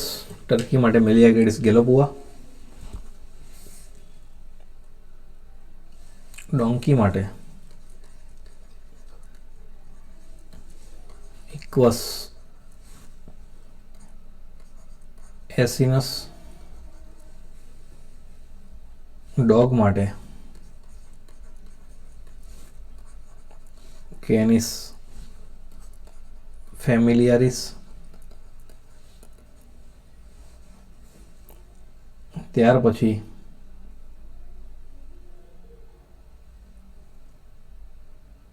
સ્વાઇન માટે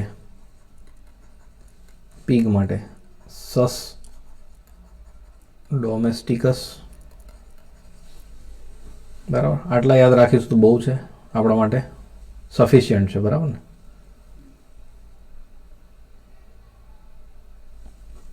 તો આ આપણા સાયન્ટિફિક નેમ થઈ ગયા બધા. થોડાક ચાર્ટ મૂક્યા છે તમારા માટે. કોઈ પણ ઈંડું હોય એની શેલ ક્વોલિટી વધારવા માટે શું કરવું જોઈએ? તો કોઈ પણ એગ હોય એની શેલ ક્વોલિટી વધારવા માટે જે આપણું પક્ષીઓ છે, આપણા જે પોલ્ટ્રી છે, એમને 16 થી 18% જેટલું પ્રોટીન અને 3% જેટલું કેલ્શિયમ ડેલી ડાયટની અંદર, ફીડની અંદર આપવું જોઈએ. બરાબર છે? કેટલું આપવું જોઈએ? 16 થી 18% પ્રોટીન અને 3% જેટલું કેલ્શિયમ આપવું જોઈએ.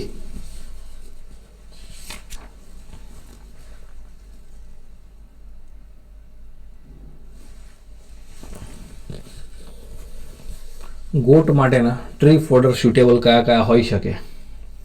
બરાબર, તો ઝાડ પરથી જે બકરીઓ હોય છે એ બબુલ, શુબાબુલ, મેંગો, પીપલ અને નીમ, આ 5 પ્રકારના જે પૌધા છે વધારે ઉપયોગમાં લઈ શકે અને સારી રીતે પોતાનું જે જરૂરિયાત છે એ પૂરી કરી શકે બોડીની અંદર. ત્યાર પછી ડ્રાય ફીડ કયા કયા છે? જેની અંદર સિરિયલના સ્ટ્રો હોય, લેગ્યુમ સ્ટ્રો હોય અને ગ્રામ હસ્ક હોય, એ પણ સારી રીતે પોતે ઉપયોગમાં લઈ શકે છે. ઓકે. મિનરલ ઇસેન્શિયલ કેટલા છે? એની અંદર કેલ્શિયમ ફોસ્ફરસનો રેશિયો કેટલો હોય? તો કેલ્શિયમ અને ફોસ્ફરસનો જે રેશિયો છે 2:1 હોવો જોઈએ, જે અગત્યનું છે ગોટની અંદર. ગોટની જ વાત જ્યારે કરીએ છીએ ત્યારે લખી લો, ગોટની અંદર મેટિંગની જે સિસ્ટમ છે, act of mating in goat is known as ખાલી જગ્યા લખો જવાબ, act of mating in goat. શું કહેવાય મિત્રો? જીએસ યાદ રાખવાનું નહીં, જીકે અને જીએસ. બરાબર, જીકે ગોટમાં કીડિંગ થાય અને જીએસ ગોટમાં સર્વિંગ થાય. Very good. તો શીપની અંદર શું કહેવાય? પી પછી પીટી આપણે યાદ રાખી લેવાનું, પી ટી ટપિંગ થાય, અથવા એસટી યાદ રાખીશું તો વાંધો નથી. શીપની અંદર ટપિંગ. ઓકે. હવે ગોટની જ્યારે વાત કરીએ, કેલ્શિયમનો રેશિયો 2:1ની વાત થઈ ગઈ, એ આપણને યાદ રહી ગયો. તો જમનાપુરી જે બ્રીડ છે ગોટની, એ કેવી છે? Biggest and most majestic. Biggest breed છે એન્ડ મેજેસ્ટિક બ્રીડ છે. સરસ મિતેશ. બ્રીડ ઓફ ઇન્ડિયા છે. બરાબર, ગોટની બ્રીડની અંદર. ઓકે. તો એ પણ એક અગત્યનો પોઈન્ટ છે અને એ પણ આપણે યાદ રાખીશું.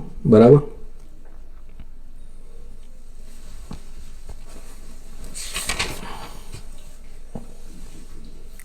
ગોટના મીટને આપણે શું કહેતા હોઈએ છીએ?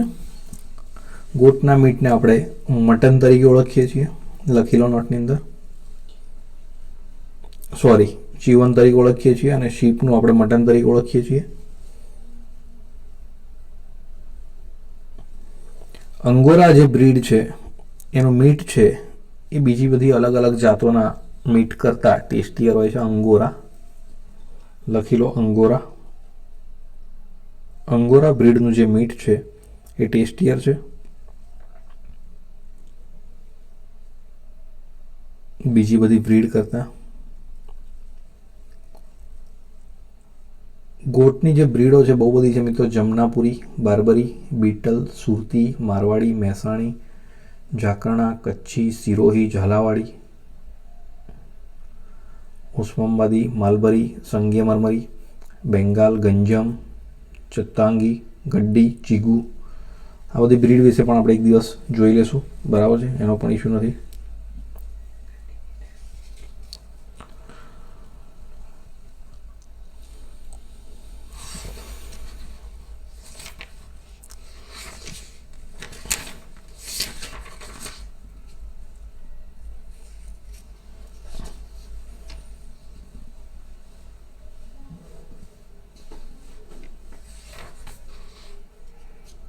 જર્સી જે બ્રીડ છે આપણી, બરાબર, એનું નેટિવ પ્લેસ મિત્રો કોઈને ખબર છે? જર્સી જે બ્રીડ ખરી એનું નેટિવ પ્લેસ.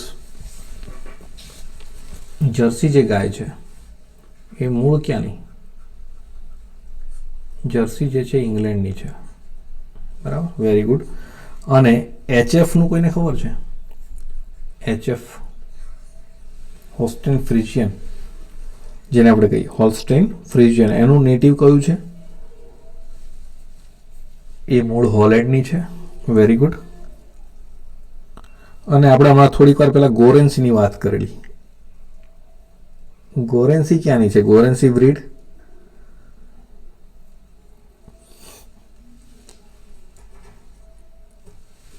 એચએફ જે છે એ હોલેન્ડની છે. એચ પરથી એચ યાદ રહી જશે, હોલેન્ડ.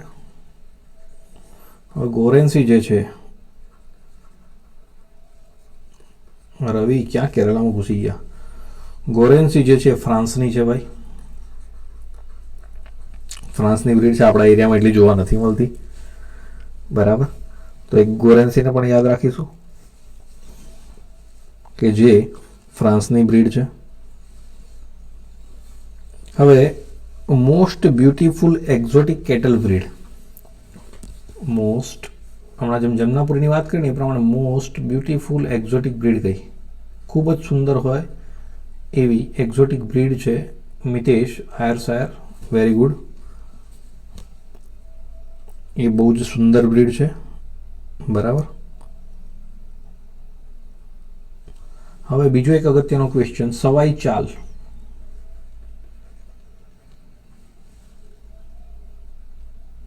મોસ્ટ બ્યુટીફુલ બ્રીડની આપણે વાત કરી, એનો જવાબ મળી ગયો ને આપને?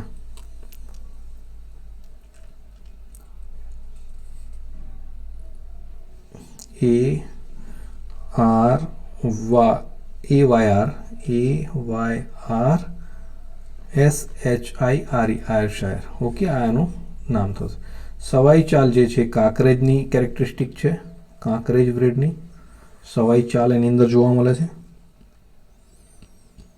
એકદમ પ્યોર વ્હાઇટ કલરની ગાયની બ્રીડ હોય એવી બ્રીડ કઈ?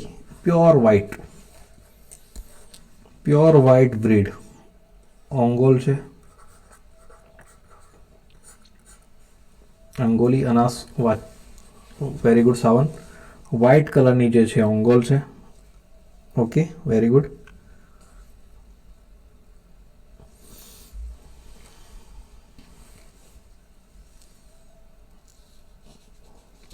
મેક્સિમમ ફેટ આપતી હોય એવી એક્ઝોટિક બ્રીડ કઈ છે? મેક્સિમમ ફેટ આપતી હોય એવી એક્ઝોટિક બ્રીડ એટલે કે બહારના દેશની બ્રીડ હોય એવી કઈ છે? જર્સી છે, જર્સી, વેરી ગુડ જનક. જર્સીના ફેટ વધારે છે અને કેટલા હોય છે મિત્રો? લગભગ 5.5 જેટલા. Jersey, very good Ranaut.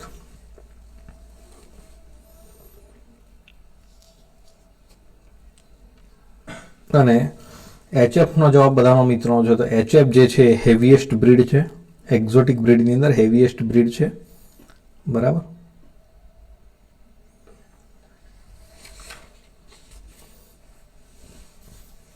હવે બફેલોની થોડી વાત કરીએ કે કોપર કલરની બોડી ધરાવતી હોય એવી બફેલો કઈ? Copper colour body.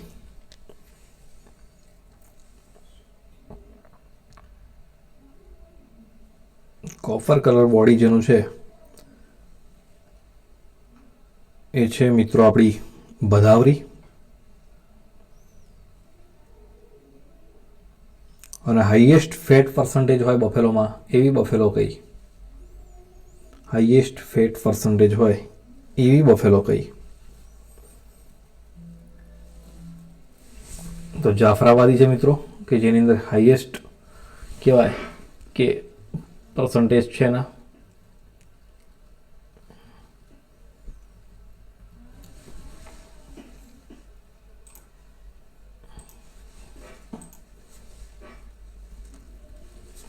હા ડૉક્ટર, ઘરે પતી ગયું?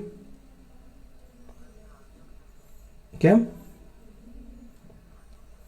અરે અહીં ચા પીને જવાનું છે. આવો આવો આવો, બસ આ લેક્ચર પત્યું, આવો. એવું ના ચાલે, મારે પેલા ભાઈને મળવાનું છે. આવો ને.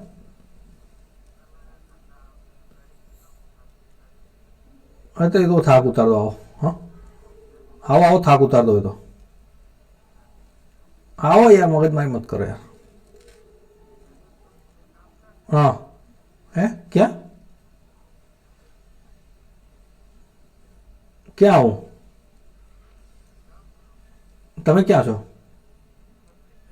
કયા ફળિયામાં? તો તમે બહાર તો આવો ને, બસ સ્ટેશન તો આવો ને. બસ સ્ટેશન રિંગ કરો, ચાલો. હા ને, આવી ગયો.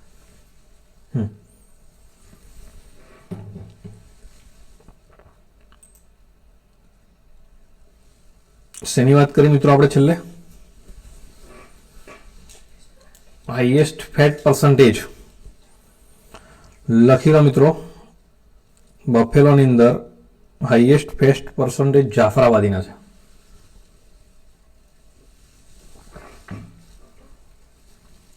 એક એવું પૂછાય તો કહેવાય કે બફેલોમાં કે ગાયમાં કોઈ પણ હોય, ફેટ પર્સન્ટ વધે ને મિત્રો તો મિલ્ક પ્રોડક્શન ઘટે, અને મિલ્ક પ્રોડક્શન વધે ને તો ફેટ ઘટે. વાઇસે વર્સા છે, સમજ્યા? ફેટ અને મિલ્ક જે છે એ બંને એકબીજાના વિરોધી છે. કે દૂધનું ઉત્પાદન વધે તો એ પશુના જે ફેટ છે એ ઘટતા હોય, અને ફેટનું ઉત્પાદન વધે, ફેટ વધે તો એનું દૂધનું ઉત્પાદન થોડું ઘટતું હોય. એ વાઇસે વર્સા છે. ઓકે, તો આ થોડાક પ્રશ્નો થયા. હજી વધારે શીખવું છે મને. ચલો, ફ્રી ક્લાસની અંદર આટલું સફિશિયન્ટ થાય એવું મને લાગે. બરાબર. તો ફ્રી ક્લાસ પછી આપણે આજે સાંજે પણ એક બીજું લેક્ચર છે મિત્રો. ઓકે, 10 થી 12 ફેટ હોય. કેટલા શું છે ફેટ? જાફરીના ફેટ ટકા કેટલા હોય એવું મને એકચ્યુઅલી આઈડિયા નથી સાચો કેટલા હોય. આપણે ગૂગલ કરી લેશું મિત્રો, કેટલા પર્સન્ટેજ હોય જાફરાબાદીના ફેટ. બરાબર છે. આપણે ગપ્પા નહીં મારીએ. નથી ખબર તો નથી ખબર, બધું બધાને ખબર હોય એવું જરૂરી નથી. આ પાશ્મિના ગોટ તરીકે કઈ ગોટ ઓળખવામાં આવે છે? પાશ્મિના. તો ચાંગથાંગી ગોટ જે છે, બરાબર, એને પાશ્મિના ગોટ તરીકે ઓળખવામાં આવે. ચાંગથાંગી લખી લેજો. પાશ્મિના ગોટ, ચાંગથાંગી. અને મિલ્ક ક્વીન તરીકે કઈ ગોટ ઓળખવામાં આવે છે? Milk queen. તો સનેન જે છે, સનેન. Very good Mitesh. મિતેશનો અભ્યાસ સારો છે એની સ્કેનમાંથી. આ બધા જ ક્વેશ્ચન હું વાંચું છું એ એની સ્કેનના છે, એની સ્કેનમાંથી લીધેલા છે. બરાબર છે. તો સનેન જે છે એ મિલ્ક ક્વીન તરીકે ઓળખવામાં આવે છે. ડ્યુઅલ પર્પઝ બ્રીડ, એ બધું ચાલો છોડીએ અત્યારે. આપણે આગળ લેક્ચરને વધારીએ. બહુ બધા ક્વેશ્ચન છે એમ તો જોવા જઈએ તો પૂરા થાય એમ નથી. એ આપણે આગળ પેઇડ વર્ઝનમાં ધીરે ધીરે વધીશું, આગળ એમાં જોઈ લઈશું. આ વખતે જે લાઇવસ્ટોક હેલ્થ અને ડિઝીઝ કંટ્રોલ પ્રોગ્રામ માટે ફાઇનાન્શિયલ 2023ની અંદર જે લાઇવસ્ટોક હેલ્થ માટે 60% જેટલું ફંડ વધારવામાં આવ્યું છે. બરાબર છે. મેં કીધું ને, વન હેલ્થ મિશન હેઠળ, એટલે 60% જેટલું બજેટની અંદર આપણે વધારો કરી આપ્યો છે આપણને, જે આપણી કેન્દ્ર સરકાર છે એને. હવે કોલ્ડ હોય, ઠંડી હોય, એનાથી શું થાય તો કે ઠંડીના પરિણામે શરીરમાં સ્ટ્રેસ આવે અને સ્ટ્રેસ આવે એના પરિણામે વજન ઘટે, ડ્રાય મેટર ડાયજેસ્ટિબિલિટી ઘટે એટલે પાચન શક્તિ ઘટે અને ઓક્સિજનનું કન્ઝપ્શન જે છે એ વધતું હોય છે પશુનું. બરાબર છે, ખાલી એમ જ જાણકારી માટે વાત મૂકી છે. આપણી વિશેષતાઓ, જે નવા મિત્રો છે, જે મિત્રોને ખબર નથી આપણી એકેડેમી વિશે, એમના માટે એક માહિતી મૂકી છે કે આપણે સંપૂર્ણ ઓનલાઈન સિસ્ટમથી આપણે નોલેજ આપીએ છીએ. આપણી પાસે લગભગ 7 જેટલી ફેકલ્ટી છે. આ પર્સનલાઇઝ એપ્લિકેશન તમે જુઓ છો એ રીતની એપ્લિકેશન છે. એની અંદર MCQ માટેના ટેસ્ટનું આયોજન, ડેલી લેક્ચર જે થાય એ પ્રમાણે મટીરિયલ મળી જતું હોય છે. ગુજરાતી બંને ભાષાઓની અંદર તમે અત્યારે જે પ્રમાણે શીખ્યા એ પ્રમાણે આપણે શીખતા હોઈએ છીએ. અને ગુજરાતની એકમાત્ર, કદાચ ભારતની પણ એકમાત્ર હોય પશુધન નિરીક્ષક માટેની તૈયારી કરાવતી સ્પેસિફિક એપ્લિકેશન. બરાબર. અને વીકલી આપણે આ પ્રમાણેના ક્લાસ રાખતા હોઈએ છીએ. હવે પરીક્ષા નજીકમાં છે ત્યારે જે ક્લાસ છે વીકલી નહીં, પણ આપણે અલ્ટરનેટ ડે એટલે કે એક દિવસ છોડીને એક દિવસ આ રીતે MCQ કરાવીશું. આપણી એપ્લિકેશનની થોડીક સારી વાતોની આપણે ચર્ચા અહીં આગળ કરી છે. રેકોર્ડેડ ક્લાસ, લાઈવ લેક્ચર પણ મળશે. બરાબર. આ લેક્ચર ફરીથી જોવું હોય તો 6 થી 8 કલાક પછી ફરીથી તમે જોઈ શકો અને ફરીથી રિવિઝન કરી શકો. એક્સક્લુઝિવ આપણી એપ્લિકેશન પ્લેટફોર્મ આપણું. ફીની આપણે આગળ ચર્ચા કરેલી છે એ પ્રમાણે 15,000 રૂપિયા ફી છે, અત્યાર સુધી રાખી જ છે. સ્ટુડન્ટની ડિમાન્ડ વધારે છે. બરાબર. એટલે આપણે ઓછી ફીમાં જ કરાવવાના છીએ. તેમ છતાં હવેના સમયમાં લગભગ આપણે વધીને અઠવાડિયા પછી ફીની અંદર કદાચ વધારો થઈ શકે. આ નંબર પર આપણે જોઈન લખીને મેસેજ કરીશું તો આપણે માહિતી મળી જશે. લાસ્ટ ટાઈમ ફરીથી આપણને આપણી ગમતી કવિતાથી આપણે પૂર્ણાવધિ તરફ જઈએ. દ્વંદ કહાં તક પાલા જાય, યુદ્ધ કહાં તક ટાલા જાય, તું ભી હે રાણા કા વંશજ, ફેંક જહાં તક ભાલા જાય, दोनों तरफ लिखा हो भारत, सिक्का वही उछाला जाए, सिक्का वही उछाला जाए. Thank you so much. તમારો બધાનો ખૂબ ખૂબ આભાર કે તમે તમારો કિંમતી સમય કાઢીને કંઈક નવું શીખવા માટે, કંઈક નવી આશાઓ લઈને આગળ આવ્યા. અને આઈ હોપ કે તમારી આશાઓ પર અમે સફળ ઉતર્યા હશું, ખરા ઉતર્યા હશું અને